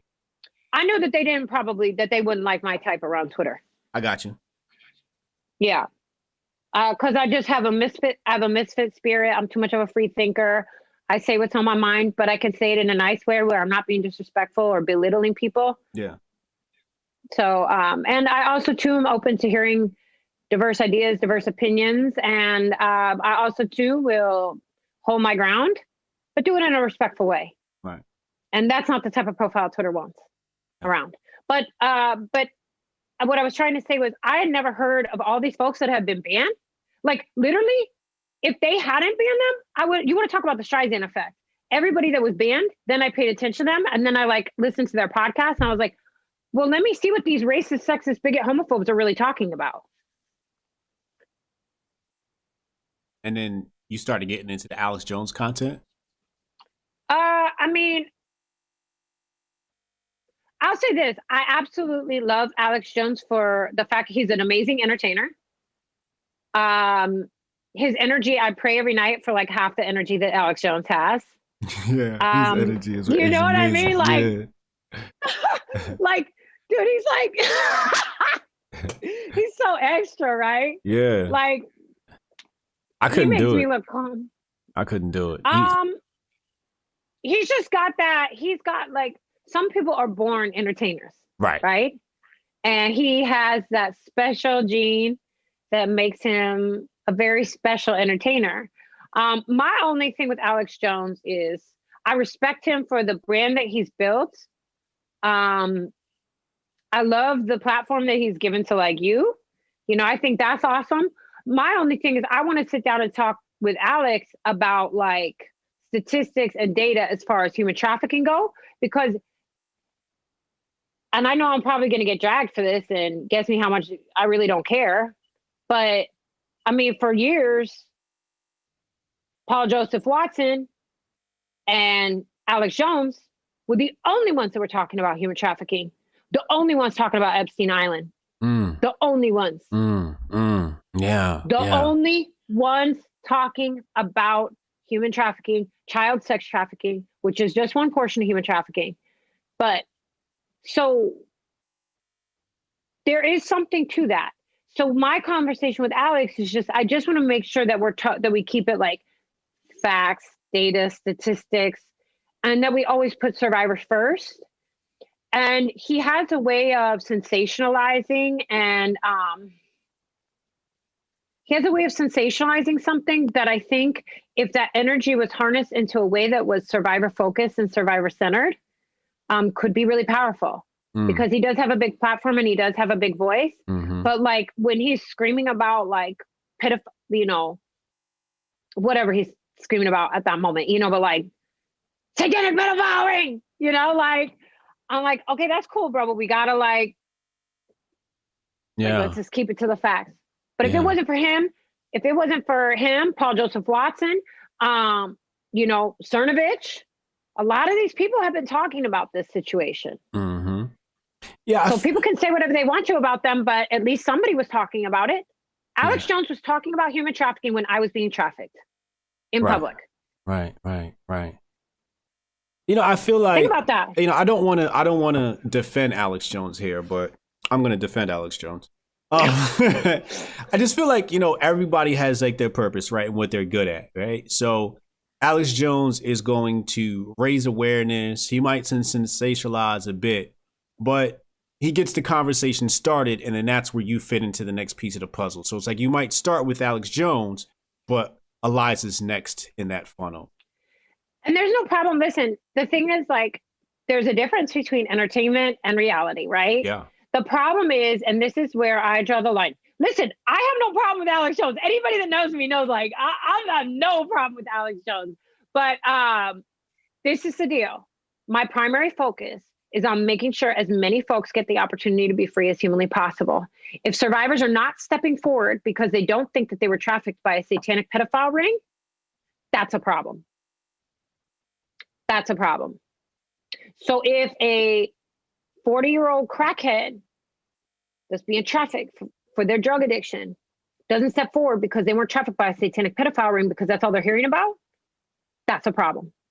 I care just as much about that crackhead as I do about those that have been trafficked through the satanic pedophile ring. So we need to always keep it straight to the facts. Right. And not over sensationalize it. See, the deal is when you're talking about human rights violations, they're dirty enough on their own. You don't have to over sensationalize them. Right. Did you watch his interview on Rogan? Obviously. Which one? The last one. All of them. The last one, Alex Jones on When he Rogan. brought up the frogs being gay? The first 10 minutes of that interview, first 2 minutes, he was just like, yeah. I was like, damn. Yeah. You know what I thought was beautiful about that was they were fact checking him in real time. And, I think what they have done to Joe Rogan this year has been absolutely unbelievable. But you know what I think is beautiful about what Joe Rogan has done in return? He had on Ye, and then Alex, and then how do you say his name? God Saad. How do you say his name? God Saad. A lot of free speech folks. Let's put it that way. Okay. And what I've said about the Rogan situation right along is you can only poke a bear with a stick so many times. And Rogan's a beast. Yeah. Don't underestimate Rogan. Why they're so afraid of Rogan. That's another thing. Like the fact that they're so afraid of Rogan should tell you something. What do you think that is? Do you think it's because he's reaching people that might not be reached with certain messages? I think they're terrified of the truth getting out. And I also think they're terrified of diverse thoughts getting out, which is one of the reasons why Twitter is terrified of me getting out. That's why they banned me. There's too much power behind it. And anytime the gated institutional narrative or the cathedral sees someone, and I think that there's something so interesting about folks like Rogan. Rogan has such a humble, kind spirit. Rogan's not out here necessarily like pushing any agenda. You know what I mean? Like, right. Dude's just out here just like, hey, I just want to have cool conversations with diverse people. Yeah. And I'm kind of like, hey, I just want everybody to have an opportunity to be free and just get adequate aftercare when they've survived abuse.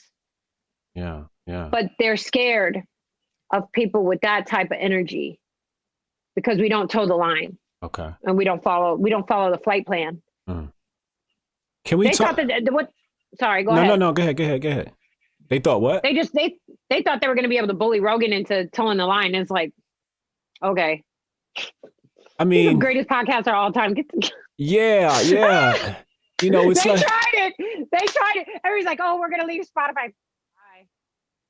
Yeah, you can try that, but bye. Whether he's on Spotify or elsewhere, he's still going to be a force. So you might as well pay the guy.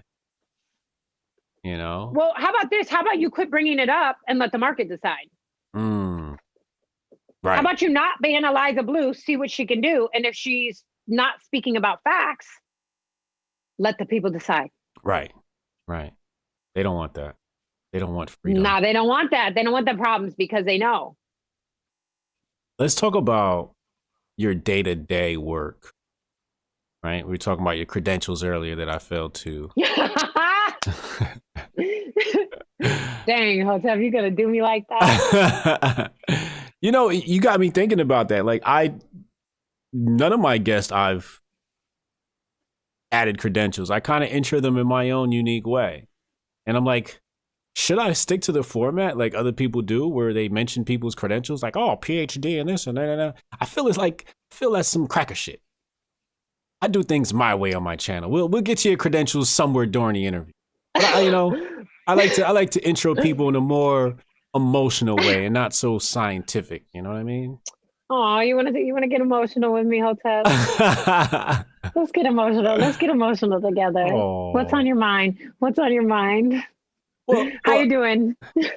I want to know what it's like day to day, right? Like, what do you do day to day? I know you're answering phones. I know you're talking to victims, and I know you can't say anything specific, so we don't want to do that. But what is that day to day work? So I got licensed. So I'm certified to work in 2 different states to be a survivor advocate. After I had the opportunity to be free, I decided that I wanted to give back. When I decided that I wanted to become a survivor advocate, it was a little too soon in my journey of healing to become a survivor advocate, but I went ahead with it anyway. And so I went ahead and got certified in 2 different states because I live on the border of 2 states. Depending on how the next couple months go, I could be moving down to Texas as well, along with everyone else, because I don't know if Illinois deserves me anymore. But you're supposed to laugh at that. I'm sorry. Would you like reading the super chat? Yeah, a super chat came in as you said that. Are you being mesmerized by my, fade? But actually, when you said Illinois, I was trying to think to myself, was that one of the states that turned blue in this election? We'll talk about that off record. Okay. Anyway, Illinois, listen, first and foremost, I love my state. I love Illinois, and I absolutely love Chicago. I lived in Chicago for 8.5 years, like I said, but we'll see what happens, right? We're in a very interesting time in history, but I am a realist and I don't like to so much focus on the way that things were. I like to focus on the way that things are, and how things are is I might have to change with the times, and migration is a part of human history. The deal is though that I live on a 550-acre farm that's been in the family for like ever. I mean, generations, dude. If we leave this farm, that will be heartbreaking, but you know what? That's what you got to do sometimes to survive and thrive. Right. And I'm not going to polish the brass on the Titanic in Illinois. So we'll just put it that way. Right. And also too, I'm considering a run for Congress. So I want to go where. What's the motivation? Yeah, Hotep, I told you that. Well, why? Because I want to be where I'm most effective as a person and as a survivor and as an advocate. And if Congress and the Senate aren't going to pass the laws that we need to remove child sexual abuse material online, I will. I will run, I will win, and I'll remove it. So they're going to have to answer to me either way. I'll get it done either way. I just don't know how it's going to be. Right. And I'm like the backdoor queen, you know what I mean? So I will get it done. It's just a matter of where, and how. I don't want to run for Congress, to be honest. I'd rather just keep my hands out of. I love working one-on-one with survivors. I love working one-on-one with survivors, but I will go where I can be of maximum service. And sometimes we don't choose that path; it chooses us, right? Mm-hmm. So what does that work look like on a day-to-day? You're answering phone calls from victims or other people, or? So the cool thing about my job is it's almost different every single day. Okay. I have somewhat of a schedule, but it can go anywhere. This is like the coolest part about my job. And I hope someone hears this and gets inspired. I can go from talking to someone who is high on drugs, that the second they leave the conversation with me, they're going to go back to their pimp. You know what I mean? And we're talking about safety planning and, harm reduction techniques. And I can go straight from that conversation to, talking to somebody in the White House. That's how wild my day can be. And that is something so beautiful and inspiring and motivating, is that I can literally go from the gutter to the castle in a couple minutes. And I love all of it. I prefer my work directly with survivors. Because there is something so inspiring about sitting there with peer-to-peer support, because they know I'm not judging them and they know I love them no matter what. Right. So, it could be literally anything. I could be driving a survivor to a safe house. I could be calling around looking for a safe house. I could be, meeting with a survivor, helping them sign up to get a GED. I could be, it could be anything, Hotep, because every single survivor has different needs. So, a lot of times we're talking about laws. We're talking about, what laws need to be changed, all different types of stuff. Mm-hmm. So it's kind of wild. It's kind of fun. And then at times I work international cases as well. So I'll help survivors outside of the United States find whatever resources we can. Right. So my job is wild, but it's really fun. Let me get in some super chats real fast. Aldi Joka put out in super chat. He said, "Yo, expose all the grifters." I used to get in the name in the grifters, and now I just kind of let them live, because I thought I was going to win Grifter of the Year award, but then Lil Pump came in at the last minute and stole all my thunder. Do you want to introduce one? Introduce a category? Obviously. Can I wear an evening gown? Yeah, you can do whatever you want. Is it want. going to be like an award show? I mean, you film your own clip, but yes, it's going to be like a award show. Look, at my mind just went like, because I love an opportunity to dress up. Oh, Hotep, you see what look I have on today? Well, how come I can't see your face right now? You got your CIA look. Not because I'm trying to read the last super chat and my computer's in the way. I got the feds. I got the feds look on. So Hotep always said I look like a spy, FBI, CIA agent. So I literally wore my feds. He said, "This is my spy look." Press 1 in the chat if she looked like a goddamn spy from Mission Impossible with that shirt on. Press 2 in the chat if you think Hotep Jesus said he talked about the feds, because he is a fed. North Star Bright 499 super chat said, "Eliza, the Hollywood machine has been documented in grooming kids to make them stars. Do you feel independent artists are safer?" From being sex trafficked? I think, yeah, he's talking about, grooming, they're grooming kids. Y'all better not press 2. Oh, Ken and Trisha hit me with the 2. I'm about to take y'all privileges away. Oh man, because you bring it up. Bro, my favorite thing that you ever did was when you were talking about Kanye West on Rogan. And you were like, yeah, he just talked about himself the whole time. Woo, woo, woo, woo, woo. He just talked about himself. And then you literally talked about yourself for the next 7 minutes straight. No, I didn't. I just compared myself to him. Okay, reel the tape back. I didn't. And that's false. Back. That's false. I'm going to have my assistant clip the clip. I compared myself to him. I compare myself. That's what you're supposed to do when you're analyzing another person. You have to put yourself in their shoes That's in why a I will get the juxtaposition. We'll get the clip. It's I know fine. exactly The what you're clip talking exists. about because when The clip I was saying that, I thought exactly what you said. I said people are going to think I'm talking about myself, but no, I put myself in the shoes. Like, what if? Because that's the first thing you have to do is like you have to put yourself in somebody's shoes to understand. I'm like, if I was a billionaire, would I do that? Yeah, I stayed trying to put myself in Kanye's shoes. Right? You seen though? He was talking about human trafficking. He was talking about. Listen, I don't want to. People are gonna think I'm like the biggest Kanye stan. I'm not the actual biggest Kanye stan. I just think he's not the worst. I also stan Elon Musk. Like, I truly think that Elon Musk and, you know what we should talk about, Hotep? How much more time do we have? I feel like we've been talking forever. We got 60 seconds. 60 seconds? Now we got time. Good. I'm like, 60 seconds? Hold on. Let me get all my stuff I want to say out. Like, all the stuff I got coming up. But for real though, so a lot of folks ask me, what do I think can help? I think that artificial intelligence and the proper use of artificial intelligence will ultimately be what starts to curb this issue of online child sexual abuse material. And it will also make it impossible to sell humans for forced labor, forced fraud or coercion, labor, or sex online. Yeah. Then it'll go back to a back alley, back corner crime. And that then law enforcement can officially just tackle that. And that I think is doable. So that is the light that I see at the end of the tunnel.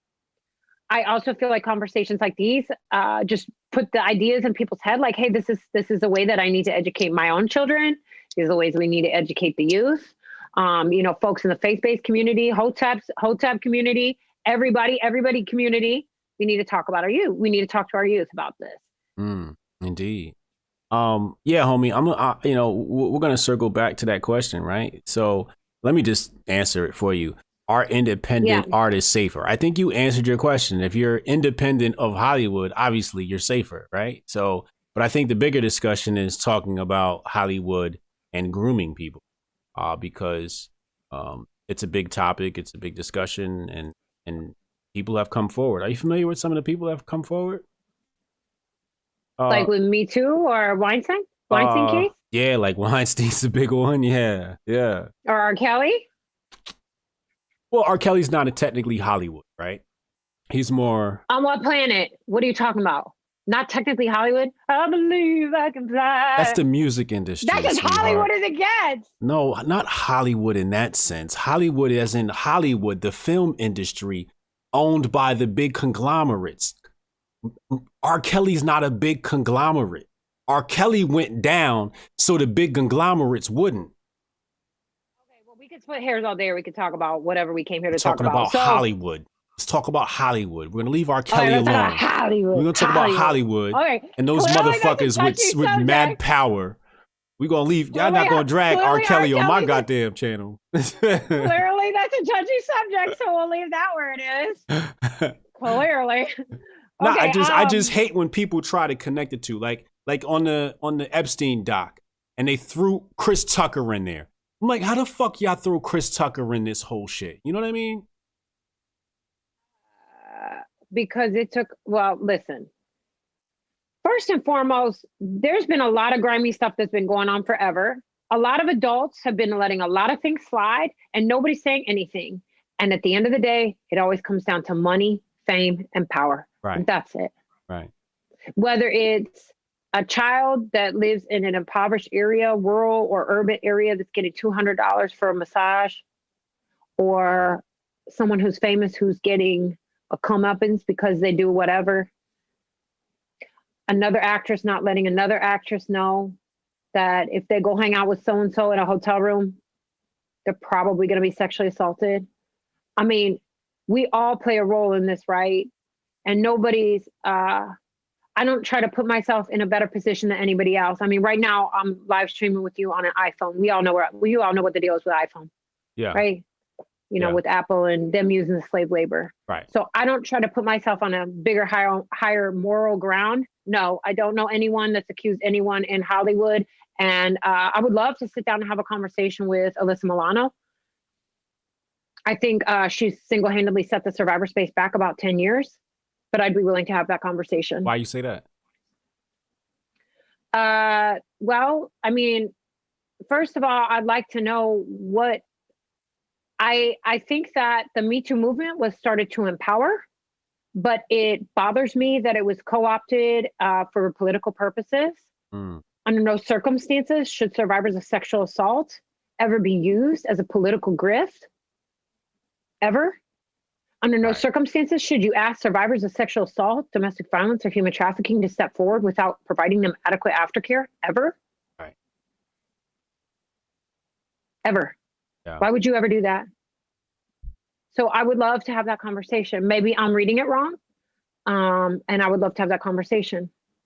And you feel she's using it for her? Oh, I think she gave up on it because it could be financially profitable. But don't worry, I'm here to clean up the mess per our usual arrangement. We're gonna give Alyssa Milano a come on, man. So you want to I don't think she'll do it. I don't think she'll have a conversation with you. That's okay. I mean, listen, the leftist... I approach everybody with respect. And I'll give her the benefit of the doubt. There have been times I've stood up for her. I just want to have that Me Too conversation because I know she's not going to have it with Rose McGowan or anybody else. You know, I think that Me Too conversation needs to be had.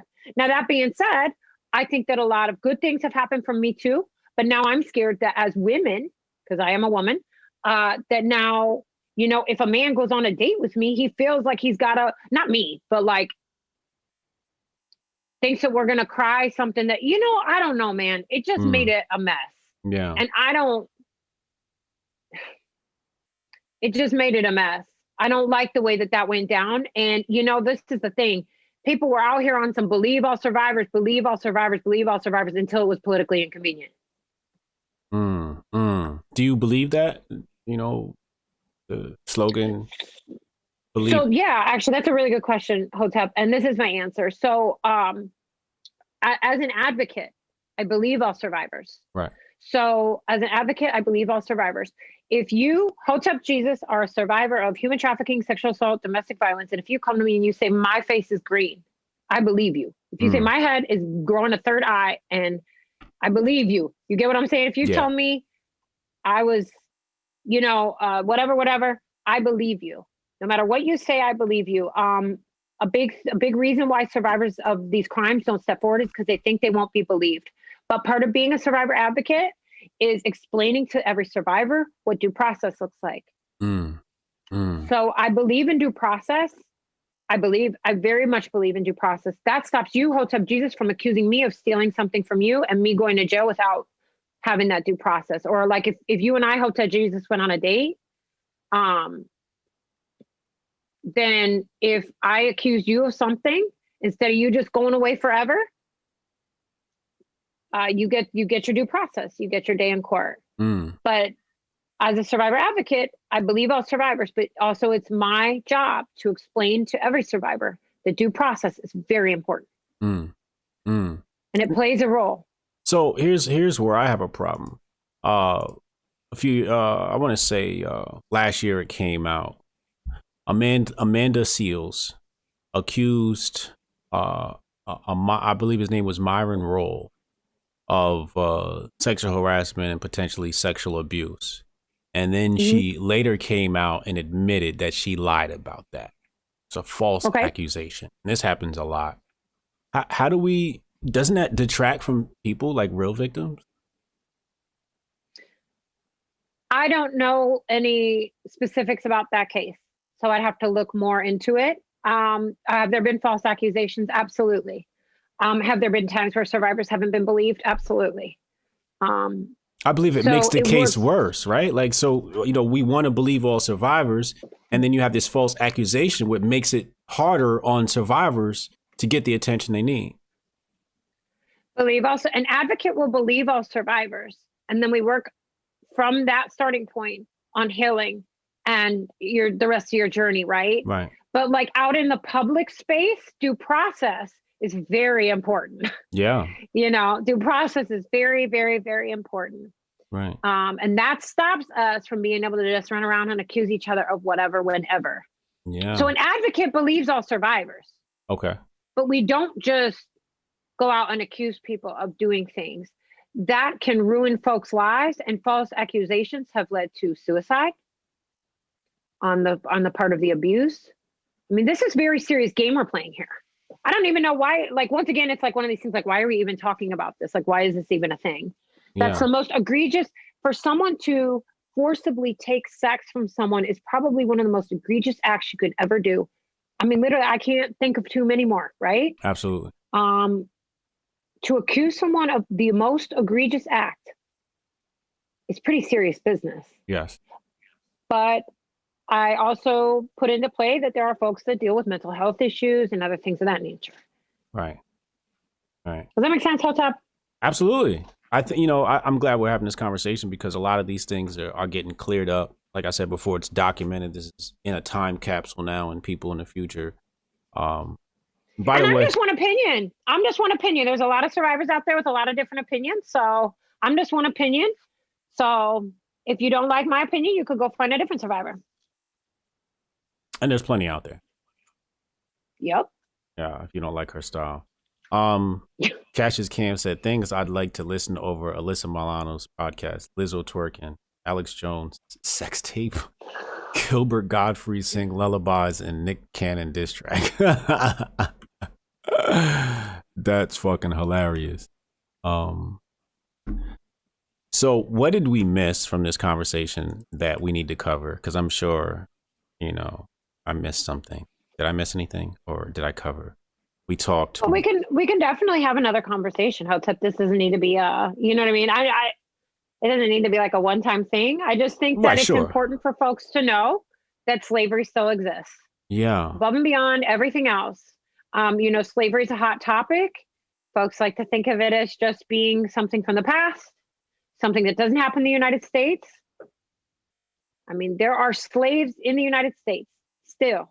Right. And so when we think about the issue of slavery, I would implore folks, let's tackle the issue of modern day slavery before we continue to speak about issues of the past. I'm not trying to belittle any conversation from the past. I think those are important conversations, and I am definitely willing to have those conversations as well. But we always have to remember that there are folks currently enslaved, and it's not a small number. We're talking about a massive number, and it's growing.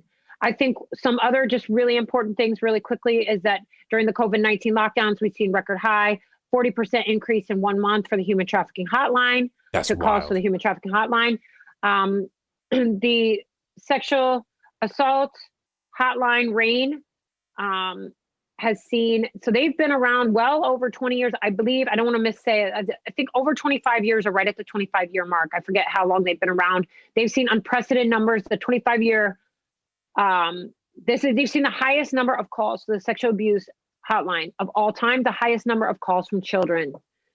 So this is not something we need to take lightly. During the COVID-19 lockdown, we've seen 126% increase in reported child sexual abuse material per the National Center for Missing and Exploited Children, and the White House also verified those statistics. So we are talking about a nightmare. Can we talk about DV? Yeah. I'm like all excited. Yeah, let's talk about domestic violence. Yeah. What is? Yeah, I'm just excited. What do we do? What do we do when we know somebody who is a victim of DV? You know, let's say it's a male and a female is a victim of DV. What do we do? They so are a family member or a friend? Yeah, or acquaintance, whatever it is. And let me just preface how their attitude is, right? The attitude is like, please don't feel sorry for me. Don't do anything. You know, I'll be fine. Yeah, so in that situation, I like to use a survivor-led approach. That's how I approach all survivors. They choose their level of healing and they choose their own journey. What we can do as allies and as supporters is be armed with the tools and knowledge. So if you know someone that's in a situation like domestic violence or human trafficking, because human trafficking and domestic violence kind of have a lot in common. And if someone is repeatedly going back to their abuser, you can learn as much about domestic violence as possible. So there's great resources on the domestic violence hotline website. I post their stuff all the time on Twitter. The domestic violence hotline website has a lot of amazing things if you have friends that are going through this, but just first and foremost, letting them know that you love them, that you're not judging them, that they're not alone, and giving them tools and resources. But the other thing with DV that's very specific, and it runs along the same lines with human trafficking as well, is you have to be careful. So if you hand a survivor or victim a pamphlet and they take the pamphlet home, they could get killed. Period. Right. So I think just letting them know that you're there, having the number saved in your phone. So if they call, knowing what resources are in their area, so that if they decide they want to leave their abuser, you're not like scrambling like, OMG, it's 3 o'clock in the morning. Who do I call? Right. You're ready. You're ready for when they're ready. And simply just saying like, hey, I'm here. But you kind of do the footwork on your side. I let the survivor choose their level of healing. And I let them choose their own journey. And sometimes it breaks my heart because I have to walk away. And I know it's not the path that I would choose. But you know what, Hotep? If people had forced me along the way to do what they thought I needed, I wouldn't be the woman that I am today. Very interesting. If I hadn't gone back so many times, I don't think I would have had the stones to take on big tech. I needed to get my butt kicked a couple more times out there. Was there anybody like that for you, or was it the hotline that really got you out? I was private. I was very private. I still kind of am, which is really funny. Like I'm very extroverted and extra, but I'm still my private life is very private and on purpose. And when I wrote the email was not to the hotline, but if I'd had the hotline number, I probably would have called the hotline. I just didn't even know what the hotline number was, which is one of the other reasons why I stay posting the hotline, because I want folks to know like, hey, there's resources out there. And when you call the hotline, you're not reporting a crime or anything like that. But when I wrote them an email, they wrote me back right away. And my first advocate came and moved me in the middle of the night while I was at work. Wow. She grabbed my stuff, put it in the van, and we were out. Wow. And I just went to a safe house a couple states away. Wow. Amazing. So let's say somebody is watching this stream right now and they're being human trafficked. Who should they reach out to? So my suggestion would be, if you have the ability, reach out to the human trafficking hotline. The human trafficking hotline is in my bio on Twitter. My Twitter is @Eliza Bleu, or you can Google the human trafficking hotline. It'll pop right up. You can email them. You can chat live with them. You can send them a message. You can also look to see on that website if that sort of matches what your experience is. If you're unsure whether or not you're being trafficked, you can call with any questions. So when you call them, you can be completely anonymous. You don't need to tell them anything. You don't need to tell them about anything that's going on. You could just ask questions. Unfortunately, because of everything that's going on this year, calls are off the chain. So I always recommend to survivors, if you're in desperate need, of course, call 911. There are also resources probably in your area if you live within the United States. And then after this interview, I'll post an international map of locations around the world that serve survivors of human trafficking. There is hope and there is healing out there. And there are a lot of folks out there that care about you. The human trafficking hotline is 24 hours a day, 7 days a week, rain or shine, no matter who the president is. And you could just ask questions, you know, so you might not be ready. So that's what their experience would be like. They'd call the hotline and the person will say, hey, you know, this is whoever, right? Person X. And then I'd say, hi, my name's Eliza. I'm a survivor advocate for those affected by human trafficking. You know, are you in a safe place to talk? Because that's kind of the first thing. Like, are you safe? Right. And then from there, we just try to assess, are you safe? Are you having thoughts of suicide? Are you having thoughts of self-harm? The main thing is, are you in a safe place? Right. Right?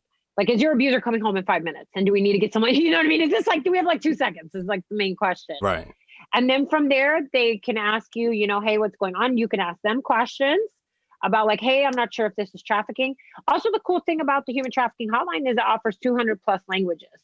Mm. So if you speak a different language, you can call. Mm. Unfortunately, in other countries, there are fewer resources available for survivors of human trafficking. Mm. So the human trafficking hotline also serves survivors of labor trafficking as well. So they can get you to a safe house. You know, there are places that you can go right now. If you want to leave your abuser, there are places you can go right now. Shout to Tonight. Raider. Shout to Raider. Raider's on top of things. Shout out to Sketch Therapy too. Raider dropped the human trafficking hotline website and phone number. Thank you. And text Thank you. number. I should have it memorized, right? Like, yeah, but it's all good. We got great I'm too minds. busy trying to shut out my Cash App. I'm too busy trying to shut out my Cash App and grift off myself. Hey, $ Eliza Bleu BLEU is the Cash App. Make it rain on the Cash App, y'all. Make it rain on the Cash App. Yeah, come on, guys. I don't want to have to start an OnlyFans. Come on, man. Like Hotep with it. Shout out to Hotep with it. Shout out to Hotep with it. Nah, great chat tonight. Go ahead and give people, contact where they can get with you and how to follow you and so what that experience is like.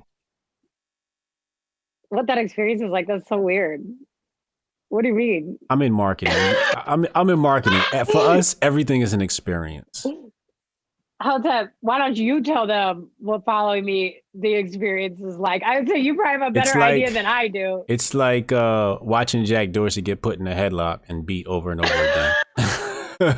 That's weird because that's how it feels. Okay, glad I'm providing that experience for everyone. Trust me, it's not done. We ain't done yet. We're just getting going. So my Twitter is at Eliza Bleu. Perfect time to shout out your Twitter, right? My Twitter is at Eliza Bleu. We spell blue kind of the French way, so it's ELIZABLEU. Mm-hmm. Cash App ELIZABLEU. I should slow down, huh? My locals was where my blog, it's free speech. You can come by, you can hang out and donate, is eliza.locals.com. But the real fun thing for any folks that live in Atlanta or are Tesla owners, come by, check me out. I'm going to speak live at this Tesla event that we're having on December 12th. It's going to be the longest. Tesla the car? I want you to. Yes, bro, Tesla the car, and you're not even in the frame. I want to see your face. I want you to get excited. I had to plug my laptop and it was about to die. Oh, see, and you were clowning me before we went live that mine wasn't plugged in, and then look who's lagging. I'm slipping. Jose's like, girl, because you're so bright on the screen, you're like killing my battery. Like somehow your brightness is like eating up my battery. It's not used to it. So come on, man. December 12th in Atlanta, we are going to break the world record, Guinness Book of World Records for longest Tesla parade. It's Tesla and Miles Through Time. All the money from that parade. Oh, and we're beating China. Okay. China holds the record, I guess. China holds the record for the longest electric car Tesla parade. And this year on December 12th, we are going to beat them. All the proceeds from that event goes to survivors of human trafficking, our rescue.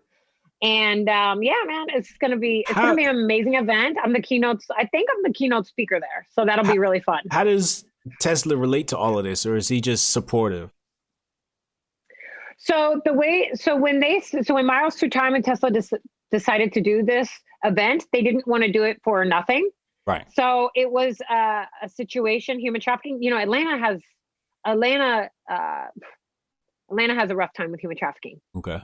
They have a very, very hard time with human trafficking. I mean, everywhere has a hard time with human trafficking. It literally happens everywhere. I can guarantee you. If you Google human trafficking, not you, Hotep, you already know this, but like whomever's watching this, Google human trafficking in your area. I guarantee you something will pop up. Right. It's bad. So, but Atlanta gets specifically really clocked for a plethora of reasons. But these folks that put together this event wanted to donate all the money to survivors of human trafficking and to those needs. And I think that that's so amazing. So, and I'm very excited specifically to speak at that event because I'm going to speak about how Elon Musk's bold ideas and the fresh way that he looks at things and the fresh way that he tackles problems and doesn't take no for an answer is the same way that we need to tackle the issue of human trafficking. And when's that event? December 12th in Atlanta. Okay. I posted that today on my Twitter as well. So of course I'm constantly posting, but yeah, for some reason I get officially kicked off Twitter, which I wouldn't think was that weird. You could catch me on Locals. Or maybe I'll just be hanging out on Hotep Jesus Twitter. You always got a home here with me. Thank you, Hotep. Absolutely. You always have a home here with me too. I appreciate that. The Hoteps definitely got your back. I know you guys do, and I really appreciate that. A lot of the Hoteps have really had my back. And that means so much because this issue is not like a fun, cool issue, right? But I appreciate any love and support that I get from any group and community. And the Hoteps have definitely given me that, especially you, Hotep Jesus. So I appreciate that. Thank you. No doubt. No doubt. And you're just a nice guy, and I like picking on you. I'm just an easy target, I guess, huh? I didn't say it. You're a firecracker. I like I didn't say it. You said it. Damn, Jay, you gonna have to tell me about that story. I did not know that about Homeboy. Wow, that's wild. Eliza, thank you for coming on the platform. Thank you for having me. You know, like I said, you guys have a home here on the Hotep Jesus channel. And thank you for coming. Yeah, thank you for having me. Oh yeah, it's a pleasure. Okay, don't say bye 7 times. Just click me off. Bye. Bye, everybody. Thanks, Hoteps. Bye. Bye. Bye, everybody. Love ya. Bye. Bye. Okay, click me off. Bye. Bye. Bye. Bye. Bye. I'm clicking you off for real this time. Okay. Bye, everybody. Love you. Bye. All right. Peace out, yo. Hotep. That was Eliza Bleu. Great person. Great energy. Survivor of trafficking. I could not imagine that's, no matter how hard I try. But great talk tonight. Shout out to everybody coming. Panther Row, Raider, Trish, Waste of Talent podcast. Tough topic to talk about. Still have fun, you know. So when she said some of this stuff, I'm just like, you know, it just like brings me down because like 40% spike in human trafficking during COVID. Jesus Christ, ridiculous. You know? Immediately. So yeah, make sure y'all go follow her. Cash App. $$ Eliza BLE. And this podcast will exist on Apple Podcast. Will exist on Spotify as well. So please leave me a 5-star review. Subscribe on your favorite platform. Before you leave, hit the like button. If you haven't subscribed to this channel right now, definitely appreciate it. Hotep to the fam, and Thoreau, Steve, homie. Hotep to the fam, and play,